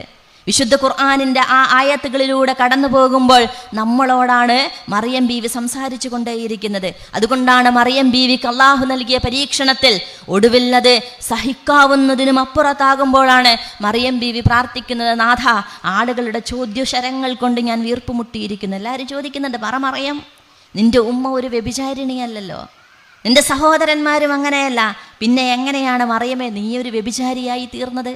ചോദ്യത്തിൻ്റെ ശരങ്ങൾ കൂടുമ്പോഴാണ് അള്ളാഹുവിനോട് മറിയം ബീവി പറയുന്നത്, യാ ലൈതനി മിത്തു ഖബ്ല ഹാദാ വകുന്തു നസിയ്യൻ മൻസിയ. നാഥ, ഇങ്ങനെ ഒരു മറിയം ജീവിച്ചിരുന്നിട്ടില്ല എന്നതുപോലെ എന്നെ എല്ലാവരും മറന്നിരുന്നുവെങ്കിൽ എത്ര നന്നായിരുന്നു. മിത്ത് ഖബ്ല ഹാദാ, ഈ പ്രസവത്തിന് മുൻപേ ഞാൻ മരിച്ചു പോയിരുന്നെങ്കിൽ എത്ര നന്നായിരുന്നു നാഥ എന്ന മറിയം ബീവിയുടെ ചോദ്യങ്ങൾ വായിക്കുമ്പോഴാണ് ഒരു സ്ത്രീയെ അള്ളാഹു സുബ്ഹാനഹു വ തആല എങ്ങനെയാണ് തിരഞ്ഞെടുത്തതെന്നും അള്ളാഹുവിൻ്റെ അനുഗ്രഹത്തിന് പാത്രമാക്കിയതെന്നും ഈസ ഇബ്നു മറിയം എന്ന പ്രവാചകന്റെ ഉമ്മയായിട്ട് എങ്ങനെയാണ് മറിയം ബീവിയെ ഉയർത്തിയതെന്നും നമുക്ക് പഠിക്കുവാൻ സാധിക്കുക. അപ്പോഴാണ് ആസിയ ബീവിയെക്കുറിച്ച് നമ്മൾ വിശുദ്ധ ഖുർആനിൽ പഠിക്കുന്നത്. സൂറത്തുൽ ഖസസിൽ, സൂറത്ത് ത്വാഹയിൽ ഒരുപാട് കഥകൾ പ്രവാചകൻ സല്ലല്ലാഹു അലൈഹി വസല്ലമക്ക് വിവരിച്ച് നൽകുന്നുണ്ടല്ലോ. മൂസാ നബി അലൈഹിസ്സലാമയുടെ ജീവിത ചരിത്രത്തെക്കുറിച്ച് ആദ്യം പറയുന്നത് മൂസാ നബി അലൈഹിസ്സലാമയുടെ ഉമ്മയെക്കുറിച്ചാണ്. തീർച്ചയായും ഞാൻ മൂസാ നബി അലൈഹിസ്സലാമയുടെ ഉമ്മക്ക് വഹി നൽകിയ സന്ദർഭം, അൻ അർളഈഹി, നീ അവന് മുലയൂട്ടുക, നീ ഭയക്കേണ്ടതില്ല. ഫറോവയുടെ കിങ്കരന്മാരെ അവനെ കൊന്നുകളയാൻ അവിടെ കാത്തിരിക്കുന്നുണ്ട്, പക്ഷെ നീ ഭയപ്പെടേണ്ടതില്ല, നീ സങ്കടപ്പെടേണ്ടതല്ല. നീ ഒരു പേടകത്തിലാക്കിയിട്ട് ആ കുഞ്ഞിനെ നീ ഒഴുക്കിക്കളയുക, നീ ഒഴുക്കി വിടുക. തീർച്ചയായും അള്ളാഹു അവനെ സംരക്ഷിക്കുക തന്നെ ചെയ്യും. ഉമ്മി മൂസ എന്ന് അള്ളാഹുവിൻ്റെ വഹി ലഭിക്കുന്ന സന്ദർഭത്തെക്കുറിച്ച് വിശുദ്ധ ഖുർആൻ പറയുന്നുണ്ട്. അതിനുശേഷമാണ് സഹോദരിയെക്കുറിച്ചും വിശുദ്ധ ഖുർആൻ പറയുന്നുണ്ട്. അവൾ അവളുടെ മകളോട് പറഞ്ഞ സന്ദർഭം, വഖാലത്തിൽ ഖുദിഹി ഖുസീഹി ഫബസ്റതു ബിഹി അൻ ജുൻബിൻ എന്ന് തുടങ്ങുന്ന ആയത്തിൽ പറയുന്നുണ്ട്, മോളെ, നീ ഈ പേടകം എങ്ങോട്ടേക്കാണെന്ന് പോകുന്നതെന്ന് സൂക്ഷ്മമായിട്ട് നോക്കണം. നമ്മൾ അന്ന് ആലോചിച്ച് നോക്കുക, സർവാധികാരിയായിട്ട് സ്വേച്ഛാധിപതിയായ ഒരു ഭരണകൂടത്തിൻ്റെ നേതാവിനോടാണ് ഭരണാധികാരിയുടെ കിങ്കരന്മാരിൽ നിന്നും മൂസയെ കൊന്നുകളയുവാൻ വേണ്ടി ശ്രമിക്കുന്നവരിൽ നിന്നും, മോളെ, നീ മെല്ലാതെ നോക്കണം, പക്ഷെ നീ നോക്കുന്നതായിട്ടായിരിക്കും മനസ്സിലാവരുത്. 13 വയസ്സുകാരിയായ ഒരു പെൺകുട്ടിയാണ് നൈൽ നദിയുടെ തീരത്തൂടെ നടന്ന് ഫറോവയുടെ കൊട്ടാരത്തിലേക്ക് എത്തിച്ചേരുന്നതെന്ന് വിശുദ്ധ ഖുർആൻ നമുക്ക് ചരിത്രം വളരെ മനോഹരമായിട്ട് വിശദീകരിച്ചു തരുന്നുണ്ട്. എന്നിട്ട് അവൾ ആ കൊട്ടാരത്തിലേക്ക് പ്രവേശിച്ചുകൊണ്ട് ആരുടെയും പാല് കുടിക്കുവാൻ തയ്യാറാവാതിരുന്ന മൂസാ നബി അലൈഹിസ്സലാം, തൻ്റെ കൊച്ചനുജനാണ്, പക്ഷെ ആർക്കും മനസ്സിലാവരുത് ഇതെൻ്റെ അനുജനാണെന്ന്. ഞാൻ ഈ പെട്ടി ശ്രദ്ധിക്കുന്നുണ്ട്, പക്ഷെ ആർക്കും മനസ്സിലാവരുത് ഞാൻ ഈ പെട്ടി നോക്കിക്കൊണ്ടേയിരിക്കുന്നുണ്ടെന്ന് ആർക്കും മനസ്സിലാവരുത്. അങ്ങനെയാണ് ആ പെൺകുട്ടി ഫറോവയുടെ കൊട്ടാരത്തിലേക്ക് പ്രവേശിക്കുന്നത്. അവിടെ ചെന്നുകൊണ്ട് അവരോട് പറയുന്നുണ്ട്, ഞാൻ നിങ്ങൾക്കൊരു കുടുംബത്തെക്കുറിച്ച് അറിയിച്ചു തരട്ടെയോ? ഹൽ അദുല്ലുക്കും അലാ അഹ്ലി ബൈത്തിൻ യക്ഫുലൂനഹു ലക്കും, ഏറ്റവും നന്നായി കുഞ്ഞിനെ സംരക്ഷിക്കുന്ന ഒരു കുടുംബത്തെ ഞാൻ നിങ്ങൾക്ക് അറിയിച്ചു തരട്ടെയോ എന്ന് ആ പെൺകുട്ടി അവിടെ ഇരിക്കുന്ന മന്ത്രിമാരോട്, ഫറോവയോട് കുട്ടി ചോദിക്കുന്നുണ്ട്. മൂസാ നബി അലൈഹിസ്സലാമയുടെ സഹോദരി ചോദിക്കുന്നുണ്ട്. അങ്ങനെയാണ് ആ കുഞ്ഞിനെ വീണ്ടും ഫറോവയുടെ കൊട്ടാരത്തിലേക്ക് എത്തിച്ചിട്ട് അല്ലാഹു സുബ്ഹാനഹു വ തആല പറയുന്നുണ്ട്, ഞാൻ നിന്നെ സങ്കടപ്പെടുത്തില്ലെന്ന് പറഞ്ഞില്ലേ എന്ന് മൂസാ നബി അലൈഹിസ്സലാമയുടെ ഉമ്മയോട് ചോദിക്കുന്നുണ്ട്. ഞാൻ പറഞ്ഞു വന്നത് ചരിത്രമാണത്. അള്ളാഹുവിൻ്റെ വിശുദ്ധ ഖുർആനിൽ റബ്ബ് സുബ്ഹാനഹു വ തആല പറഞ്ഞ സ്ത്രീകളുടെ ചരിത്രം കൂടിയാണിത്. നമുക്കെന്താണ് ചെയ്യുവാനുള്ളതെന്ന് പലരും ചോദിക്കുന്ന സമയത്ത് മറിയം ബീവിയെക്കുറിച്ചും ആസിയ ബീവിയെക്കുറിച്ചു കൂടി നമ്മൾ പഠിക്കുന്നുണ്ട്. ആ പേടകമെടുത്ത് ഫറോവയുടെ അടുക്കിലേക്ക് കൊണ്ടു ചെന്നിട്ട് ഫറോവയോട് ആസിയ ബീവി പറയുന്നുണ്ട്, എനിക്കും താങ്കൾക്കും കൺകുളിർമയുള്ള ഒരു കുഞ്ഞായിട്ട് നമുക്കിതിനെ വളർത്താൻ സാധിച്ചുവെങ്കിലോ, ഖുർറത്തുൻ ലീ വഅയ്നൻ ലക്, താങ്കളുടെ കണ്ണിനും എനിക്കും കൺകുളിർമയുള്ള ഒരു കുഞ്ഞായിട്ട് നമുക്കിതിനെ വളർത്താമല്ലോ എന്ന് ആസിയ ബീവി പറയുന്നുണ്ട്. ഒടുവിൽ ആസിയ ബീവിയുടെ പ്രാർത്ഥനയുണ്ട്, അല്ലാഹുവേ റബ്ബബ്നി ലി ഇൻദക ബൈതൻ ഫിൽ ജന്ന വനജ്നി മിൻ ഫിർഔന വഅമലിഹി വനജ്നി മിനൽ ഖൗമിൽ ളാലിമീൻ. ഫറോവ പറയുന്നത് തെറ്റാണ്, ഫറോവ ചെയ്യുന്നതും തെറ്റാണ്. മൂസാ നബി അലൈഹിസ്സലാമ പറയുന്നതാണ് ശരി. അതുകൊണ്ട് ഞാൻ എൻ്റെ വളർത്തുപുത്രനായ മൂസയിൽ ഇതാ വിശ്വസിച്ചിരിക്കുന്നു എന്ന് പറഞ്ഞ ആസിയ ബീവിയാണ് ക്രൂരപീഡനങ്ങൾക്ക് ശേഷം ഫറോവ കൊന്നുകളയുന്നത്. അപ്പോഴാണ് ആസിയ ബീവി പ്രാർത്ഥിക്കുന്നത്, അതിനു മുമ്പ്, റബ്ബേ, ഞാൻ രാജ്ഞിയാണ്, ഈ രാജ്യത്തിൻ്റെ രാജ്ഞിയാണ് ഞാൻ, എല്ലാവിധ സുഖവും സൗകര്യങ്ങളുമുള്ള ഒരു കൊട്ടാരത്തിലെ രാജ്ഞിയാണ് ഞാൻ. ഫറോവയുടെ രാജാധിപതിയായ സ്വേച്ഛാധിപതിയായ ലോകം കണ്ട് അറിയപ്പെടുന്ന ഒരു ഭരണാധികാരിയുടെ രാജ്ഞിയാണ് ഞാൻ. പക്ഷെ എനിക്ക് സുഖവും സൗകര്യവും വേണ്ടതില്ല. നാഥ, നിന്റെ സ്വർഗത്തിൽ ഒരു കുഞ്ഞു വീട് തന്നെ നീ എന്നെ അനുഗ്രഹിക്കണമേ എന്ന് പ്രാർത്ഥിക്കുന്ന ആസിയ ബീവിയുടെ പ്രാർത്ഥനയും നമുക്ക് വിശുദ്ധ ഖുർആനിലൂടെ നമുക്ക് കാണുവാൻ സാധിക്കും. നമ്മുടെ ജീവിതത്തിൽ ഒരുപാട് പ്രതിസന്ധി ഘട്ടങ്ങളെ തരണം ചെയ്യുന്നവരാണ് നമ്മൾ. ഹമീദ ഖുതുബിൻ്റെ ഒരു പുസ്തകമുണ്ട്. ഹമീദ ഖുതുബ് തൻ്റെ ആത്മകഥ എഴുതുന്ന ആ പുസ്തകത്തിൽ അവർ പറയുന്നുണ്ട്, ഞാൻ ആദ്യമായിട്ട് അറസ്റ്റ് ചെയ്യപ്പെട്ടപ്പോൾ, സയ്യിദ് ഖുതുബിൻ്റെ സഹോദരിയാണ് അവർ പറയുന്നുണ്ട്, വിപ്ലവത്തെക്കുറിച്ച് ഞാൻ പ്രസംഗിച്ചിട്ടുണ്ട്, ക്ലാസ്സുകൾ കേട്ടിട്ടുണ്ട്. പക്ഷേ എൻ്റെ ഉമ്മയുടെയും സഹോദരൻ്റെയും ഒക്കെയും കൂടെ ഏറ്റവും സന്തോഷത്തോടു കൂടിയാണ് ഞാൻ കഴിഞ്ഞത്. എൻ്റെ ജീവിതത്തിൽ സമരം നടന്നിട്ടുണ്ട്, പക്ഷെ ഒരു അറസ്റ്റ് നടന്നിട്ടില്ല. ജീവിതത്തിൽ ഞാൻ നേരിടേണ്ടി വരുന്ന പ്രയാസം എന്താണെന്നത് ഞാൻ കേട്ടിട്ടേ ഉള്ളൂ, ഞാനൊരിക്കലും അനുഭവിച്ചിട്ടില്ല. എന്നിട്ട് അവർ പറയുന്നുണ്ട്, ഞാൻ ആദ്യമായിട്ട് ജമാൽ അബ്ദുൽ നാസറിൻ്റെ കിങ്കരന്മാരെന്നെ ജയിലിലേക്ക് കൊണ്ടുപോയപ്പോൾ, അവിടെ എന്നെ തടങ്കലിലിട്ട സമയത്ത് ഞാൻ ഭയന്നു പോയി. അള്ളാഹുവേ, എൻ്റെ വിശ്വാസത്തിന് കുറവ് സംഭവിക്കുമോ എന്ന് ഞാൻ വല്ലാതെ ഭയന്നു പോയെന്ന് അവർ പറയുന്നുണ്ട്. എന്നിട്ട് പറയുന്നുണ്ട്, ഞാൻ അള്ളാഹുവിനോട് എനിക്ക് സ്ഥൈര്യം തരുവാൻ വേണ്ടി പ്രാർത്ഥിച്ചു. നാഥ, എനിക്ക് നീ ക്ഷമ തന്ന് അനുഗ്രഹിക്കണമേ എന്നവർ പ്രാർത്ഥിച്ചു. അപ്പോഴാണ് അവർ പറയുന്നത്, 3 സെല്ലുകൾക്കപ്പുറത്ത് നിന്ന് മനോഹരമായ ഒരു ഖുർആൻ പാരായണം ഞാൻ കേട്ടത്. വിശുദ്ധ ഖുർആനിൻ്റെ അതിമനോഹരമായ ഒരു പാരായണം ഞാൻ കേട്ടത് സൂറത്തു സുമറിലെ അലൈസല്ലാഹു ബികാഫിൻ അബ്ദഹു വയുഖവ്വിഫൂനക ബില്ലദീന മിൻ ദൂനിഹി. നിങ്ങൾക്ക് അല്ലാഹു മതിയായവനല്ലയോ? നിങ്ങൾക്ക് അല്ലാഹു പോരെ? മറ്റു പലരെയും കുറിച്ച് അവർ പറഞ്ഞ് നിന്നെ ഭയപ്പെടുത്തുന്ന അത് നീ ഭയക്കുകയാണോ ചെയ്യുന്നതെന്ന ഒരു ചോദ്യം എൻ്റെ ഇടത്തേക്ക് അപ്പോഴാണ് എൻ്റെ റബ്ബ് എനിക്ക് വേണ്ടി എന്നതുപോലെ ഇട്ട് തന്നതെന്ന് ഹമീദ ഖുതുബ് പറയുന്നുണ്ട്. എന്നിട്ട് അവർ പറയുന്നുണ്ട്, അപ്പോൾ ഞാൻ 2 റക്അത്ത് നമസ്കരിച്ചു. പിന്നീട് ജയിലിൽ നിന്നും ഇറങ്ങുന്നത് വരെയും എൻ്റെ ഹൃദയത്തിനൊരു ചാഞ്ചാട്ടവും സംഭവിച്ചിട്ടില്ല എന്ന് ഹമീദ ഖുതുബ് പറയുന്നുണ്ട്. ഹൃദയത്തിന് സ്ഥൈര്യം നൽകുന്ന വിശുദ്ധ ഖുർആനിൻ്റെ അധ്യാപനങ്ങൾ. അലൈസല്ലാഹു ബികാഫിൻ അബ്ദഹു, അള്ളാഹുവിൻ്റെ അടിമക്ക് അല്ല പോരെ എന്ന് ചോദിക്കുമ്പോൾ എനിക്കത് മതിനാഥ എന്ന് പറയുവാൻ ഒരു വിശ്വാസിയെ പ്രചോദിപ്പിക്കുന്ന വിശുദ്ധ ഖുർആൻ. ഇവിടെയാണ് നേരത്തെ സൂചിപ്പിച്ചതുപോലെ നിന്റെ ഹൃദയത്തിനോട് നിന്റെ ഖുർആൻ സംസാരിക്കുന്നുണ്ടോ? കരയുകയും ചിരിക്കുകയും ചെയ്യുന്ന പ്രവാചകൻ സല്ലല്ലാഹു അലൈഹി വസല്ലമയെ കുറിച്ച് പറഞ്ഞു. സ്വർഗത്തെക്കുറിച്ച് പറയുമ്പോൾ ഒരു കുട്ടിയുടെ സന്തോഷത്തോടു കൂടി ചിരിക്കുന്ന പ്രവാചകൻ സല്ലല്ലാഹു അലൈഹി വസല്ലമ. നരകത്തെക്കുറിച്ച് കേൾക്കുമ്പോൾ കരയുന്ന പ്രവാചകൻ സല്ലല്ലാഹു അലൈഹി വസല്ലമയാണ് നമ്മൾ കാണുന്നത്. നിങ്ങളുടെ ഹൃദയം നിങ്ങൾ ഖുർആൻ പാരായണം ചെയ്യുമ്പോൾ അത് വേലിയേറ്റങ്ങളും വേലിയിറക്കങ്ങളും ഉണ്ടാകുന്നുണ്ടോ എന്നതാണ് ഒരു സത്യവിശ്വാസിയോട് വിശുദ്ധ ഖുർആൻ ചോദിക്കുന്നത്. നിങ്ങളുടെ ഹൃദയം തരളിതമാവാറുണ്ടോ? നിങ്ങളുടെ തൊലി, നിങ്ങളുടെ ഹൃദയം, നിങ്ങളുടെ കണ്ണുകൾ അതോടൊപ്പം സഞ്ചരിക്കാറുണ്ടോ എന്ന് വിശുദ്ധ ഖുർആൻ ചോദിക്കുന്നുണ്ട്. തീർച്ചയായും വിശുദ്ധ ഖുർആനിൻ്റെ പാഠങ്ങൾ ജീവിതത്തിൻ്റെ നിയമങ്ങളായി കൂടി മാറേണ്ടതുണ്ട്, അല്ലേ? നമ്മളുടെ വീടകങ്ങളിലെ ചില നിയമങ്ങൾ നമ്മളാണോ ഉണ്ടാക്കുന്നത്, അതല്ലെങ്കിൽ സമുദായത്തിൻ്റെ മതപൗരോഹിത്യം നമുക്ക് പഠിപ്പിച്ചു തന്ന നിയമങ്ങളാണോ നമ്മളുടെ നിയമങ്ങളായിട്ട് മാറാറുള്ളത്? അതല്ല, വിശുദ്ധ ഖുർആനാണോ നമ്മളുടെ നിയമം? ചില ഉദാഹരണങ്ങളടക്കം ചില നമ്മുടെ ജീവിതത്തിനോട് നമ്മൾ ചോദിക്കേണ്ടതുണ്ട്, അല്ലേ? നമ്മൾ ഈ തിരുവനന്തപുരത്താണ് ഒരു ബസ് സ്റ്റോപ്പിൽ ആൺകുട്ടിയും പെൺകുട്ടിയും ഒരുമിച്ചിരുന്നാൽ എന്താണ് സംഭവിക്കുക എന്നുള്ള വളരെ നിസ്സാരമായൊരു ചോദ്യം വന്നത്. പക്ഷെ അതിനേക്കാൾ അപകടകരമാണ് അതിൻ്റെ ആ ചോദ്യത്തിൻ്റെ മർമ്മമെന്ന് നമുക്ക് മനസ്സിലാക്കാൻ സാധിക്കും. ഒരു ബസ് സ്റ്റോപ്പിൽ ആൺകുട്ടികളും പെൺകുട്ടികളും ഒരുമിച്ചിരുന്നാൽ, എത്രയോ നേരം അവരവിടെ ഇരുന്നാൽ, അവർ ഫ്രണ്ട്സാണ്, അവർ കൂട്ടുകാർ മാത്രമാണ്. കാണുന്ന നിങ്ങൾക്കാണ് പ്രശ്നമെങ്കിൽ രോഗമുള്ളത് നിങ്ങളുടെ ഹൃദയത്തിലാണ് എന്ന് പറയുമ്പോൾ, ആളുകൾ പറയുമ്പോഴേ ശരിയാണോ, എനിക്കാണോ രോഗമുള്ളതെന്ന് ചിലപ്പോഴെങ്കിലും അതിനെക്കുറിച്ച് വർത്തമാനം പറയുന്നവർ ചിന്തിച്ചു പോയേക്കാം. ആ ബസ് സ്റ്റോപ്പ് തകർത്ത സമയത്തെങ്കിൽ ഞങ്ങൾ മടിയിൽ കയറിയിരിക്കാൻ, കാണട്ടെ നിങ്ങളുടെ വിപ്ലവം, ഇതാണ് ഞങ്ങളുടെ വിപ്ലവമെന്ന് ഒരു കൂട്ടർ തീരുമാനിക്കുന്ന സമയത്ത്, ഇതാണ് ശാക്തീകരണമെന്നും മൊറാലിറ്റി എന്നും സദാചാരമെന്നും പറയുമ്പോൾ സൂറത്തു നൂറിൽ അല്ലാഹു സുബ്ഹാനഹു വ തആല പറയുന്നത്, അല്ലയോ സത്യവിശ്വാസികളെ, നിങ്ങൾ നിങ്ങളുടെ കണ്ണുകളെ താഴ്ത്തുക. അത് പെണ്ണിനോട് മാത്രമല്ല പറയുന്നത്, ആദ്യം ആണിനോട് പറഞ്ഞിട്ടാണ് രണ്ടാമത് പെണ്ണിനോട് പറയുന്നത്, നിങ്ങൾ നിങ്ങളുടെ കണ്ണുകളെ താഴ്ത്തുക.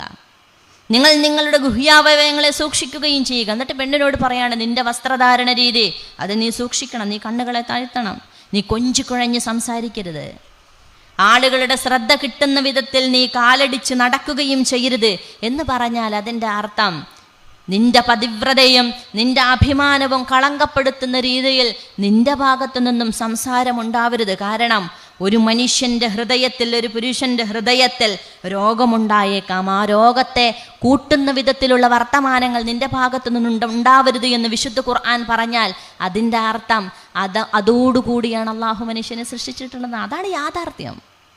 ഒരു യാഥാർത്ഥ്യത്തെ യാഥാർത്ഥ്യമായി അംഗീകരിക്കുകയാണ് അള്ളാഹു സുബ്ഹാനഹു വ തആലയുടെ അധ്യാപനങ്ങളിലൂടെ ചെയ്യുന്നത്. ഞാനാണ് നിങ്ങളെ സൃഷ്ടിച്ചത്, ആണിനെക്കുറിച്ചും പെണ്ണിനെക്കുറിച്ചും ഏറ്റവും നന്നായിട്ട് അറിയുന്നവൻ ഞാനാണ്. അതുകൊണ്ടാണ് നിങ്ങളുടെ ഓരോ ഇമയനക്കങ്ങളെക്കുറിച്ചും നിയമങ്ങൾ പഠിപ്പിക്കുമ്പോഴും രണ്ടു കൂട്ടരെക്കുറിച്ചും കൃത്യമായി അറിയുന്ന റബ്ബ് സുബ്ഹാനഹു വ തആല നിയമങ്ങൾ ഉണ്ടാക്കിയത് അതുകൊണ്ട് തന്നെയാണ്. അതുകൊണ്ടാണ് സദാചാരത്തെക്കുറിച്ച്, കുടുംബസങ്കല്പത്തെക്കുറിച്ച്, വിവാഹ നിയമങ്ങളെക്കുറിച്ച്, വിവാഹമോചന നിയമങ്ങളെക്കുറിച്ചൊക്കെയും ഇസ്ലാം പറയുന്ന സമയത്ത് അതിൻ്റെ ഓരോ ക്രൈറ്റീരിയയും അതിനനുസരിച്ച് റബ്ബ് സുബ്ഹാനഹു വ തആല നമ്മെ പഠിപ്പിക്കുന്നത് അല്ലേ?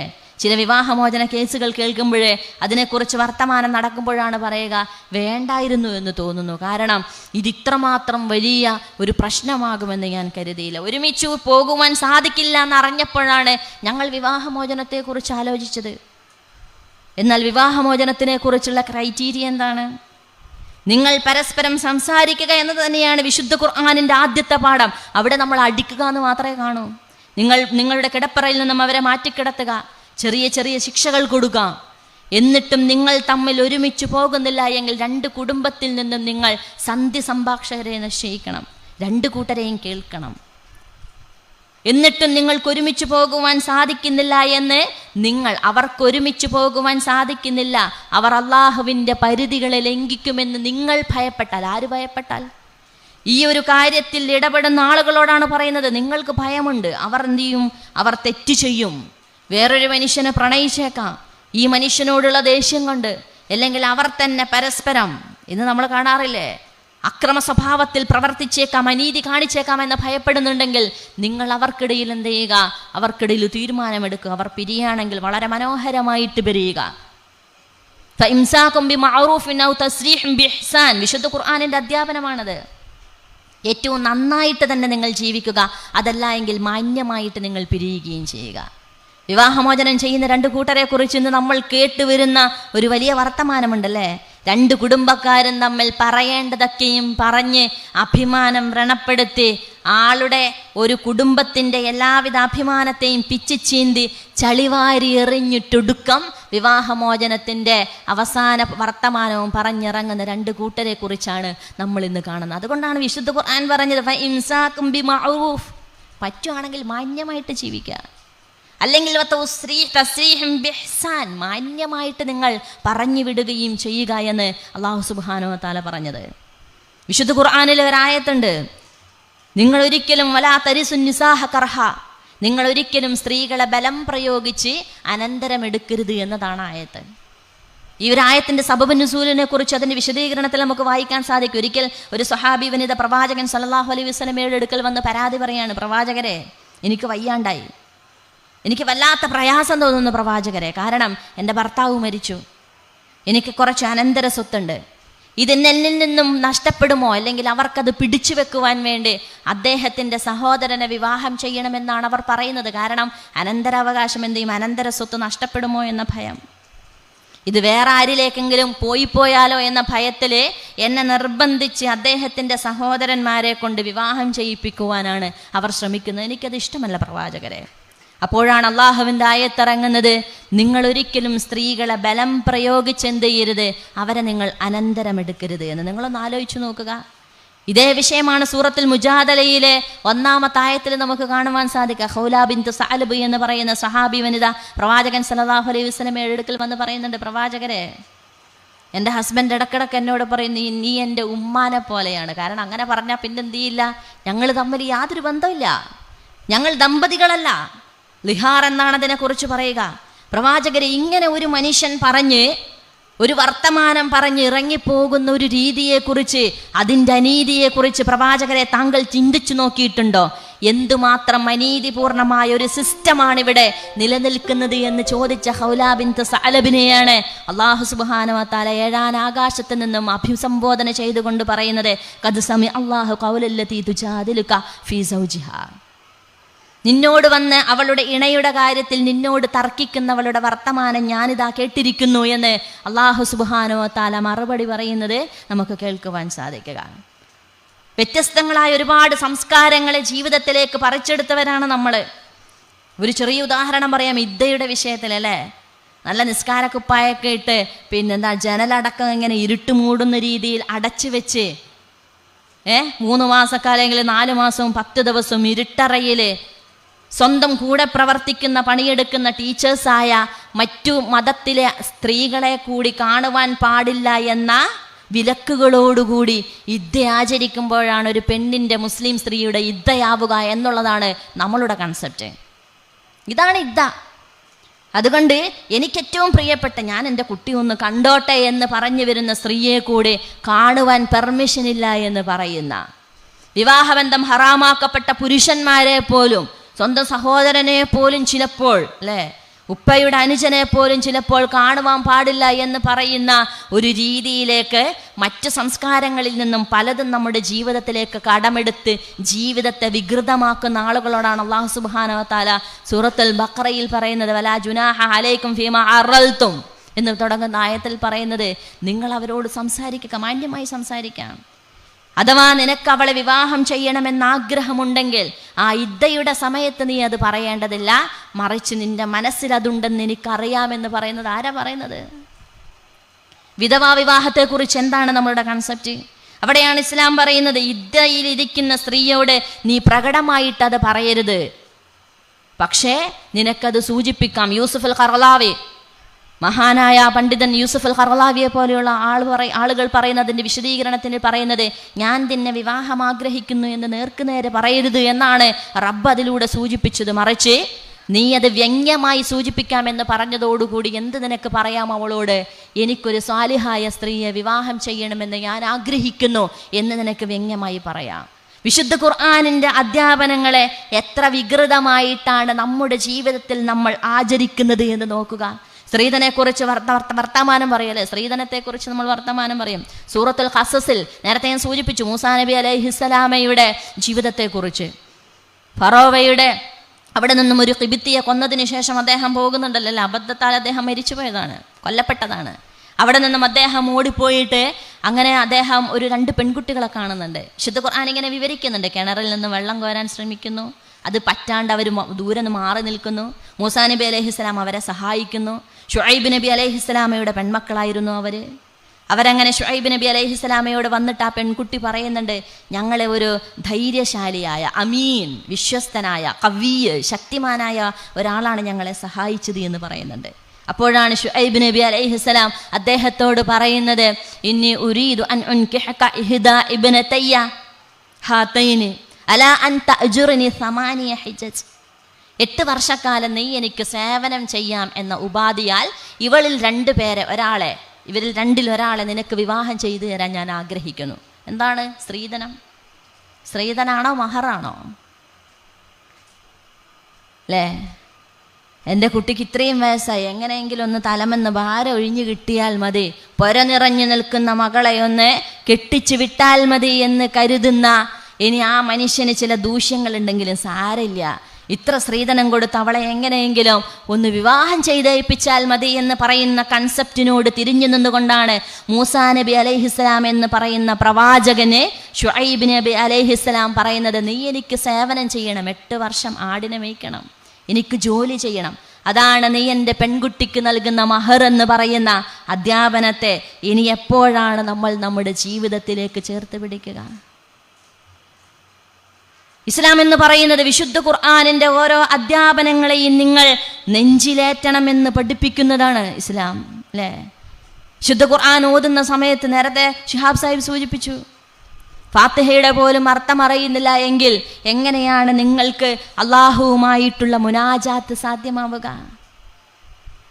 നിങ്ങൾ അള്ളാഹുവിനോട് വർത്തമാനം പറയുന്ന സമയത്ത് നിങ്ങൾക്ക് എങ്ങനെയാണ് ആ നമസ്കാരത്തെ ഖുശൂഓടുകൂടി സമീപിക്കുവാൻ സാധിക്കുക? എല്ലാം നമസ്കാരത്തിൻ്റെ എല്ലാത്തിനും ശേഷം അസ്സലാമു അലൈക്കും വറഹ്മത്തുള്ളാഹി എന്ന് പറയുമ്പോൾ എങ്ങനെയാണ് നിങ്ങൾക്ക് ഹൃദയം നിറഞ്ഞ് സലാം വീട്ടാൻ സാധിക്കുക? വ്യത്യസ്തങ്ങളായ ആയത്തുകളെ കുറിച്ച് നമ്മൾ ധാരാളമായിട്ട് കേട്ടിട്ടുണ്ട് അല്ലെ. ഒരിക്കൽ ആയിഷ ബീവിയുടെ അടുക്കലേക്ക് ഒരു സഹാബി വന്നിട്ട് ചോദിക്കുന്നുണ്ട്, അല്ലയോ യാ ഉമ്മുൽ മുഅ്മിനീൻ, എനിക്ക് നിങ്ങളോടൊരു സംശയം ചോദിക്കാനുണ്ട്. അല്ലാഹു സുബ്ഹാനഹു വ തആല പറയുന്നുണ്ടല്ലോ, ഇൻ ഖിഫ്തും അല്ലാ തുഖ്സിതു ഫിൽ യതാമ അൻ തൻകിഹു മാ ത്വാബ ലക്കും മിനൻ നിസാഇ എന്ന ആയത്ത്. നമ്മൾ ആയത്ത് കേട്ടത് ബഹുഭാര്യത്വത്തെക്കുറിച്ച് വർത്തമാനം പറയുമ്പോഴാണ് അല്ലേ. 2 3 കെട്ടിക്കോ എന്നുള്ള ബഹുഭാര്യത്വത്തെക്കുറിച്ച് സംസാരിക്കുമ്പോഴാണ് അദ്ദേഹം ആയിഷ ബിബിയോട് ചോദിച്ചത്, അല്ലയോ ഉമ്മുൽ മുഅ്മിനീൻ, അല്ലാഹു സുബ്ഹാനഹു വ തആല ഇതിൽ സൂചിപ്പിച്ചത് യതീം മക്കളുടെ കാര്യത്തിൽ നിങ്ങൾ ഭയപ്പെടുന്നുണ്ട് എങ്കിൽ നിങ്ങൾ സ്ത്രീകളിൽ നിന്നും 2 3 ആളുകളെ വിവാഹം ചെയ്താൽ മതി എന്നാണെന്നല്ലോ. യതീം മക്കളുടെ സംരക്ഷണവും വിവാഹവും തമ്മിൽ എന്താണ് ബന്ധമെന്ന് ആ സഹാബി ആയിഷ ബീവിയോട് ചോദിക്കുമ്പോഴും ആയിഷ ബീവി ചിരിച്ചുകൊണ്ട് മറുപടി പറയുന്നുണ്ട്, അത് അള്ളാഹുവിൻ്റെ കൽപ്പനയാണ്, ഒരു മനോഭാവത്തിനെതിരെയുള്ള വർത്തമാനമാണത്. എന്താണെന്നറിയുമോ? അനാഥ മക്കൾക്ക് ലഭിച്ച അനന്തരാവകാശത്തിൻ്റെ പണം ഉണ്ടല്ലോ, അത് തങ്ങളിൽ നിന്ന് നഷ്ടപ്പെടുമോ എന്നവർക്ക് ഭയമുണ്ട്. അവർ ഈ അനാഥ കുട്ടികൾ ആർക്കും വിവാഹം ചെയ്തു കൊടുക്കുകയുമില്ല. സൗന്ദര്യം കുറഞ്ഞു എന്നതിൻ്റെ പേരിൽ അവരെ സ്വയം കല്യാണം കഴിക്കുകയുമില്ല. അവർ വിവാഹം കൊണ്ട് വിവാഹം കൊണ്ട് അനുവദിക്കപ്പെട്ടവരാണ് എങ്കിൽ പോലും എന്ത് ചെയ്യില്ല, അവരെ സൗന്ദര്യം കുറഞ്ഞു പോയി എന്നതിൻ്റെ പേരിൽ അവർ വിവാഹം ചെയ്യുകയോ അനന്തരാവകാശ സ്വത്ത് ആർക്കെങ്കിലും ആയി പോകുമോ എന്ന ഭയത്താൽ അവർ എന്ത് ചെയ്യില്ല, ആർക്കും വിവാഹം ചെയ്തു കൊടുക്കുകയും ചെയ്യില്ല. ആ അനീതിക്കെതിരെ നിന്നുകൊണ്ടാണ് അല്ലാഹു സുബ്ഹാനഹു വ തആല ഈ ആയത്ത് അവതരിപ്പിച്ചത് എന്ന് അതിനെ തുടർന്നുള്ള ആയത്തുകളുടെ വിശദീകരണത്തിൻ്റെ സമയത്ത് ആയിഷ ബീവി പറയുന്നുണ്ട്. ആയിഷ ബീവിയോട് വേറൊരു സ്വഹാബി ഒരിക്കൽ ഉർവ ഇളയുമ്മ എന്ന് വിളിച്ചുകൊണ്ട് വന്ന് പറയുന്നുണ്ട്, ഇളയുമ്മ, എനിക്കൊരു ആയത്തിനെ കുറിച്ച് സംശയമുണ്ട്. ഇന്ന സഫാ വൽ മർആ മിൻ ശആഇരില്ലാ, അള്ളാഹുവിൻ്റെ അടയാളങ്ങളിൽ പെട്ടതാണ് സഫയും മർവയും. ഫലാ ജുനാഹ അലൈക്കും എന്നുള്ള ആ ആയത്ത്, നിങ്ങൾക്ക് അതിലൂടെ തവാഫ് ചെയ്യുന്നതിൽ അല്ലെങ്കിൽ സഈ ചെയ്യുന്നതിൽ നിങ്ങൾക്ക് തെറ്റില്ല എന്ന ആയത്തുണ്ടല്ലോ. ഇളയമ്മ, എനിക്കൊരു സംശയം, അള്ളാഹു പറഞ്ഞത് തെറ്റില്ല എന്നതല്ലേ, അഥവാ കാര്യമൊന്നുമില്ല, നിങ്ങൾ ചെയ്താലും ചെയ്തില്ലെങ്കിലും കുഴപ്പമില്ല എന്നതല്ലേ അറബിയുടെ ഒരു അർത്ഥമറിയുന്ന ആൾ അതിനെക്കുറിച്ച് മനസ്സിലാക്കുക. അപ്പോൾ സഫാ മർവയ്ക്കിടയിൽ സഈ ചെയ്തില്ലെങ്കിലും കുഴപ്പമില്ല എന്നല്ലേ ഇളയമ്മ ഇതിനെക്കുറിച്ച് മനസ്സിലാക്കേണ്ടത് എന്ന് പറഞ്ഞപ്പോൾ ആയിഷ ബീവി എന്ന പണ്ഡിത പ്രവാചകൻ സല്ലല്ലാഹു അലൈഹി വസല്ലമയുടെ പ്രിയ പത്നി ഉർവയോട് പറയുന്നുണ്ട്, ഉർവ, നീ മനസ്സിലാക്കിയത് തെറ്റിപ്പോയിരിക്കുന്നു. ഇത് അല്ലാഹു സുബ്ഹാനഹു വ തആല ഇത് ആ ആയത്തിൻ്റെ സബബുൻ നുസൂല് അൻസാരികളായ ആളുകളെ ഉദ്ദേശിച്ചായിരുന്നു. മുൻപ് അൻസാരികൾ സഫക്കും മർവക്കും, സഫയുടെ കുന്നിൻ്റെ മുകളിലാണ് അവർ മനാത്ത എന്ന വിഗ്രഹത്തെ സ്ഥാപിച്ചിരുന്നത്. അങ്ങനെ നബി സല്ലല്ലാഹു അലൈഹി വസല്ലമയുടെ അടുക്കൽ വന്നുകൊണ്ട് അവർ പരാതി പറഞ്ഞു, പ്രവാചകരെ, ഞങ്ങൾ മനാത്ത എന്ന വിഗ്രഹത്തെ ഞങ്ങൾ ജാഹിലിയ്യ കാലത്ത് അല്ലെങ്കിൽ ഇസ്ലാം സ്വീകരിക്കുന്നതിന് മുമ്പ് അവിടെയാണ് സ്ഥാപിച്ചിരുന്നത്. ഞങ്ങൾ ആ സമയത്ത് ആ പർവ്വതത്തിന് ചുറ്റും ഞങ്ങൾ സഈ ചെയ്യുമായിരുന്നു. ഇസ്ലാം സ്വീകരിച്ചതിന് ശേഷവും അങ്ങനെ ചെയ്യാൻ ഞങ്ങളുടെ ഹൃദയം ഞങ്ങളെ സമ്മതിക്കുന്നില്ല. ഞങ്ങൾ എന്ത് ചെയ്യണം പ്രവാചകരെ എന്ന് ചോദിച്ചപ്പോഴാണ് അള്ളാഹുവിൻ്റെ പ്രവാചകനെ അള്ളാഹു ഈ ആയത്തിറക്കിയത്, നിങ്ങൾ അതിൽ സഈ ചെയ്യുന്നതിന് തെറ്റില്ല എന്ന് ആയിഷ ബീവി പറയുന്നുണ്ട്. അബ്ദുറഹ്മാൻ ഇബ്നു അബൂബക്കർ റളിയല്ലാഹു അൻഹു ഇതിനെക്കുറിച്ച് കേട്ടപ്പോൾ അദ്ദേഹം പറയുന്നുണ്ട്, ഇതാണ് യഥാർത്ഥ പണ്ഡിത, വിശുദ്ധ ഖുർആനിൻ്റെ യഥാർത്ഥ പണ്ഡിത ഇവരാണ്, ഇതാണ് യഥാർത്ഥ പാണ്ഡിത്യമെന്ന് അദ്ദേഹം പറയുന്നുണ്ട്. നമ്മളൊന്ന് മനസ്സിലാക്കണം, വിശുദ്ധ ഖുർആനിനെ കുറിച്ച് ധാരാളമായി പഠിക്കുന്നവർ സ്ത്രീകളാണ്. പ്രത്യേകിച്ച് ഇസ്ലാമിക പ്രസ്ഥാനത്തിനെ നമ്മളൊന്ന് പഠന വിധേയമാക്കിയാൽ ഖുർആൻ സ്റ്റഡി സെൻ്ററുകളിൽ ധാരാളമായി പഠിക്കുന്നവർ സ്ത്രീകളാണ്, റാങ്ക് ഹോൾഡേഴ്സും അവരാണ്. ഫാത്തിമ ശബരിമാല ഈയടുത്ത് ഒരു സെമിനാറിൽ പങ്കെടുത്ത് ചോദിച്ചതുപോലെ ആയിഷ ബീവിയെക്കുറിച്ച് നമ്മൾ സംസാരിക്കുന്നു, പക്ഷേ നമ്മളിൽ നിന്നും എത്ര ആയിഷമാർ ഉണ്ടാകുന്നു എന്നിടത്താണ് ചോദ്യമെന്നവർ പറയുകയുണ്ടായി. ഖുർആനിനെ കുറെ കൂടി അഗാധ തലത്തിൽ പഠിക്കുവാൻ, അതിനെക്കുറിച്ച് പഠിപ്പിച്ചു കൊടുക്കുവാൻ, അതിനെക്കുറിച്ച് പണ്ഡിതോചിതമായി മറുപടി പറയുവാനുള്ള ആളുകൾ തീർച്ചയായും ഇനിയും നമ്മൾക്കിടയിൽ നിന്നും ഉണ്ടായി വരണം എന്നർത്ഥം. നമുക്കറിയാം, വിശുദ്ധ ഖുർആൻ ഞാൻ നേരത്തെ സൂചിപ്പിച്ചതുപോലെ അനീതിയുടെ നേരെ വർത്തമാനം പറയുന്ന വേദഗ്രന്ഥം കൂടിയാണത്. അതുകൊണ്ടാണല്ലോ ഇസ്ലാമിനെ കുറിച്ച് പഠിക്കുന്നവർ പറയുന്നത് ബിലാൽ ഇബ്നു റബാഹയെയും പേർഷ്യക്കാരനായ ഫാരിസിയെയും ഖുറൈശിയായ അബൂബക്കർ റളിയല്ലാഹു അൻഹുവിനെയും ഒരൊറ്റ മാലയുടെ മുത്തുകളായി കോർക്കുവാൻ സാധിപ്പിച്ചത് വിശുദ്ധ ഖുർആനിൻ്റെ നീതിയുടെ വർത്തമാനം കൊണ്ട് ഒന്നുകൊണ്ട് മാത്രമാണെന്ന് വിശുദ്ധ ഖുർആനിനെ കുറിച്ച് പഠിക്കുന്നവർ പറയാറുണ്ട്. ജാതിയുടെയോ മതത്തിൻ്റെയോ അതിർവരമ്പുകളില്ലാതെ, ജാതിയുടെ മേൽത്തട്ടോ താഴ്ത്തട്ടോ എന്ന അതിർവരമ്പുകളില്ലാതെ ഒരൊറ്റ നൂലിൽ അത് വിശുദ്ധ ഖുർആൻ മനുഷ്യരെ കോർക്കുവാൻ പഠിപ്പിച്ചു. ഇന്ന അക്രമക്കും ഇൻദല്ലാഹി അത്ഖാക്കും, നിങ്ങളിൽ ഏറ്റവും ശ്രേഷ്ഠമായവർ അള്ളാഹുവിൻ്റെ അടുക്കൽ തഖ്വയുള്ളവരാണ്. നമ്മൾ ജാതീയമായിട്ട് നിങ്ങൾ ഇന്ന പണിയെടുക്കുന്നവരാണോ, നിങ്ങൾ ഇന്ന കുടുംബത്തിലാളാണോ, നിങ്ങൾ കറുത്തവനാണോ വെളുത്തവനാണോ സൗന്ദര്യമുള്ളവനാണോ എന്ന കാറ്റഗറൈസ് ചെയ്ത് നിങ്ങൾക്ക് വില നിശ്ചയിക്കുന്ന ഒരു ഏർപ്പാട് ഇസ്ലാമിലില്ല. ഇസ്ലാമിൻ്റെ മാനവികതയെക്കുറിച്ചുള്ള വർത്തമാനം അത് അള്ളാഹുവിൻ്റെ അടുക്കൽ ഏറ്റവും പൊസിഷനിങ് ചെയ്യുന്ന ആൾ മനുഷ്യൻ, അത് അള്ളാഹുവിനോട് ഏറ്റവും സൂക്ഷ്മത പുലർത്തി ജീവിക്കുന്നവനാണെന്ന് വിശുദ്ധ ഖുർആൻ പറയുന്നു. അതുകൊണ്ട് നിങ്ങളുടെ സമ്പത്തോ പ്രതാപമോ തറവാട്ട് മഹിമയോ നിറമോ കളറോ എന്നും അള്ളാഹുവിൻ്റെ അടുക്കൽ വിലമതിക്കില്ല നിങ്ങളുടെ തഖ്വയല്ലാതെ എന്നതാണ് ഇസ്ലാമിൻ്റെ പാഠം. ഈ ഇസ്ലാമിൻ്റെ പാഠം മറിഞ്ഞ് ഇസ്ലാം സ്വീകരിച്ചവരുടെ ചരിത്രവും നമുക്ക് തീർച്ചയായും കാണുവാൻ സാധിക്കും. ഇങ്ങനെ വിശുദ്ധ ഖുർആനിനെ പഠിക്കുവാൻ, അതിനെ അപഗ്രഥനം നടത്തുവാൻ തീർച്ചയായും നമുക്ക് സാധിക്കേണ്ടതുണ്ട്. വിശുദ്ധ ഖുർആനിൻ്റെ അവതരണത്തിനെ കുറിച്ച് വിശുദ്ധ ഖുർആൻ അവതരിപ്പിക്കുന്ന സമയത്ത് അല്ലാഹു സുബ്ഹാനഹു വ തആല പ്രവാചകൻ സല്ലല്ലാഹു അലൈഹി വസല്ലമയോട് പറയുന്നുണ്ട് സൂറത്തുർ റഹ്മാനിൽ, പ്രവാചകരെ താങ്കൾ എന്തിനാണ് ഇങ്ങനെ ധൃതിപ്പെടുന്നത്?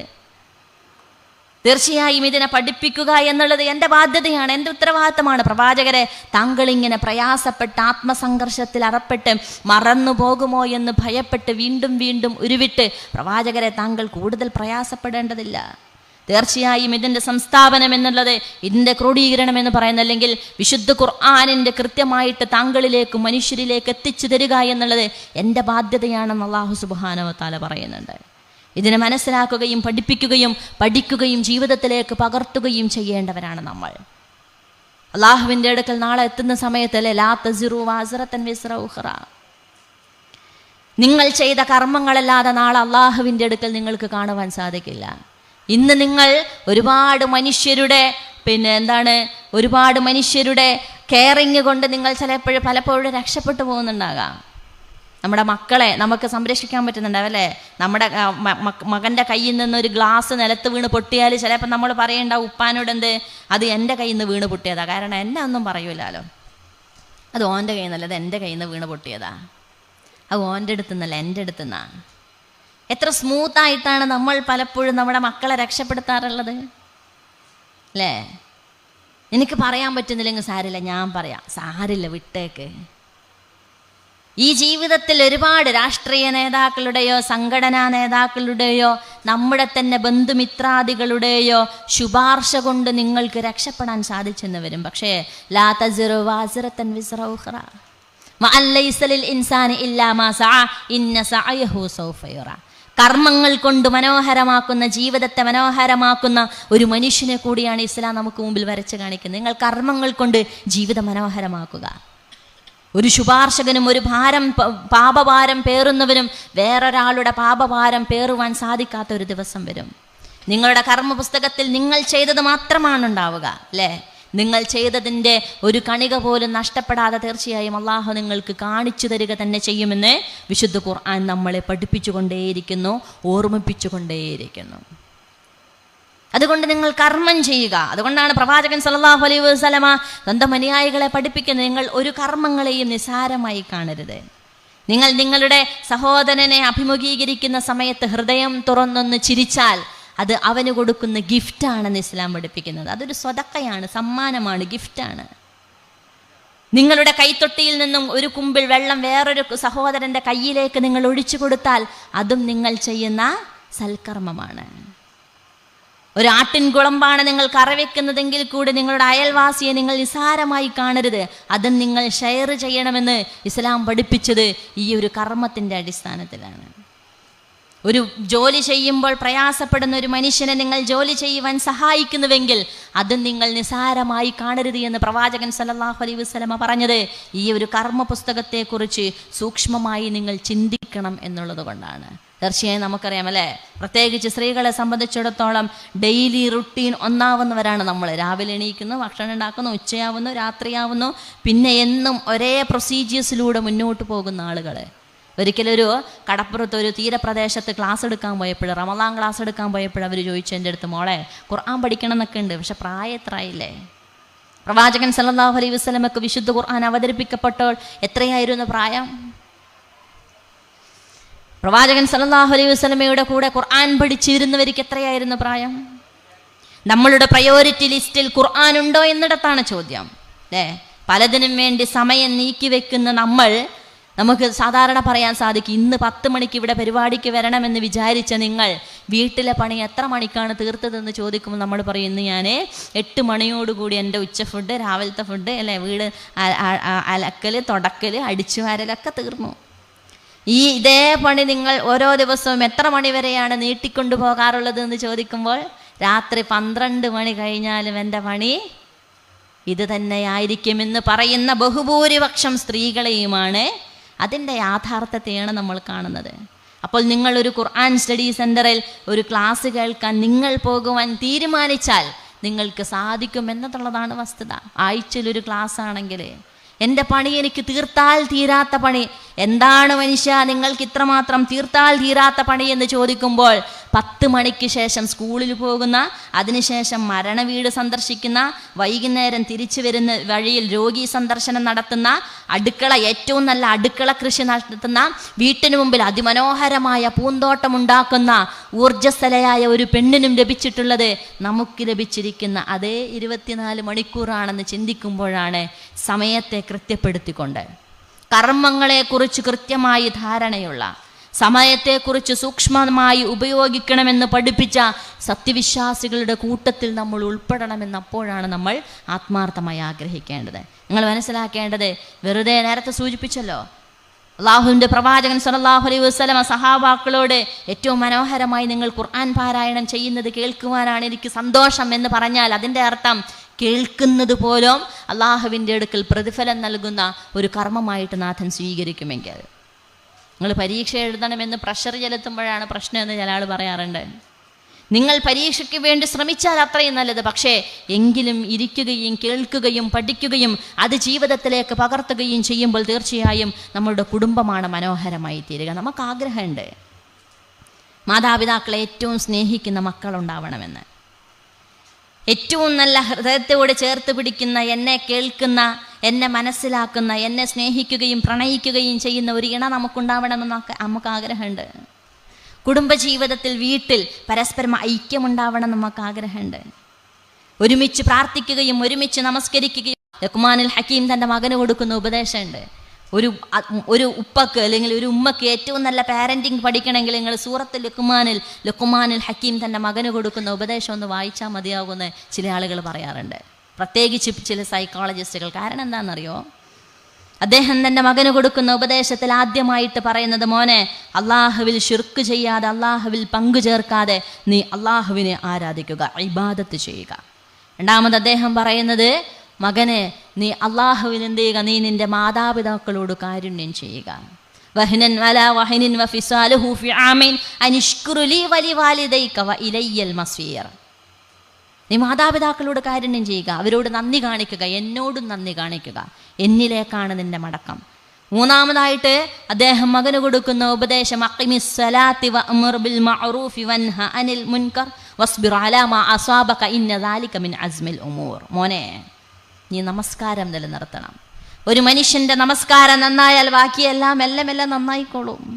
ഒരു മനുഷ്യൻ്റെ നമസ്കാരം കൃത്യപ്പെട്ടാൽ, ഒരു മനുഷ്യൻ്റെ നമസ്കാരം കൃത്യപ്പെടുകയും അത് യഥാവിധി നിർവഹിക്കുകയും ചെയ്താൽ ബാക്കി എല്ലാ കാര്യത്തിലും കൃത്യതയും നിഷ്ഠയും തീർച്ചയായും അവന് വന്നു ചേരുക തന്നെ ചെയ്യും. അദ്ദേഹം പറയുന്നത്, വസ്ബിർ അലാ മാ അസാബക, നിനക്കേൽപ്പിക്കുന്ന കാര്യങ്ങൾ, വന്നു ഭവിക്കുന്ന സങ്കടങ്ങളിൽ മോനെ നീ പതറിപ്പോവരുത്, നീ വല്ലാതെ ചഞ്ചലനാവരുത്, നീ അള്ളാഹുവിൽ ഭരമേൽപ്പിച്ച് നീ ക്ഷമിക്കണം കുഞ്ഞുമോനെ എന്നാണ് അദ്ദേഹം മകനെ ഉപദേശിക്കുന്നത്. നാലാമത് അദ്ദേഹം പറയുന്നത്, വലാ തുസഇർ ഖദ്ദക ലിന്നാസി, മാതാപിതാക്കളോട് അള്ളാഹുവിനോട് പറഞ്ഞു കഴിഞ്ഞു, മാതാപിതാക്കളോട് പറഞ്ഞു കഴിഞ്ഞു, ആരാധനകളെക്കുറിച്ച് പറഞ്ഞു കഴിഞ്ഞു, ക്ഷമയെക്കുറിച്ച് പറഞ്ഞിട്ട് അദ്ദേഹം പറയുന്നത്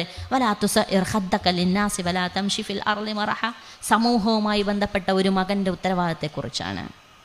അദ്ദേഹം പറയുന്നത്, മോനെ, ഒരു മനുഷ്യനെ തൊട്ട് നീ നിന്റെ കവിൾത്തടത്തെ തിരിച്ചു കളയരുത്. എന്താണ് പറഞ്ഞതിൻ്റെ അർത്ഥം?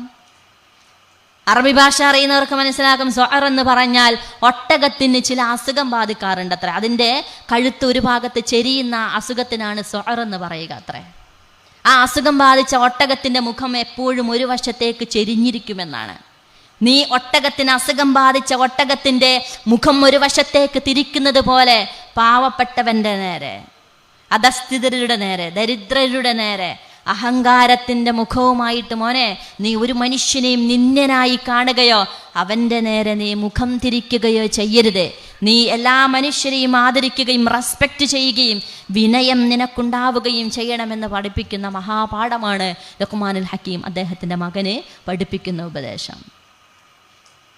നിങ്ങളൊന്ന് ആലോചിച്ച് നോക്കുക.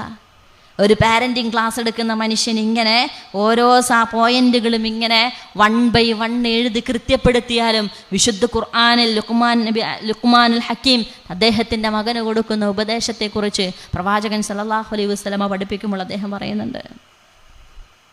തീർച്ചയായും വിശുദ്ധ ഖുർആൻ എന്ന് പറയുന്നത് ഇങ്ങനെ ഓരോ തലങ്ങളിലെയും നമ്മൾ എടുത്തു വെച്ച് പഠന വിധേയമാക്കിയാൽ നമ്മുടെ ജീവിതത്തിൻ്റെ എല്ലാ തലങ്ങളിലും മാറ്റം വരുത്തുന്ന വിശുദ്ധ ഖുർആനെ നമുക്ക് കാണുവാൻ സാധിക്കും.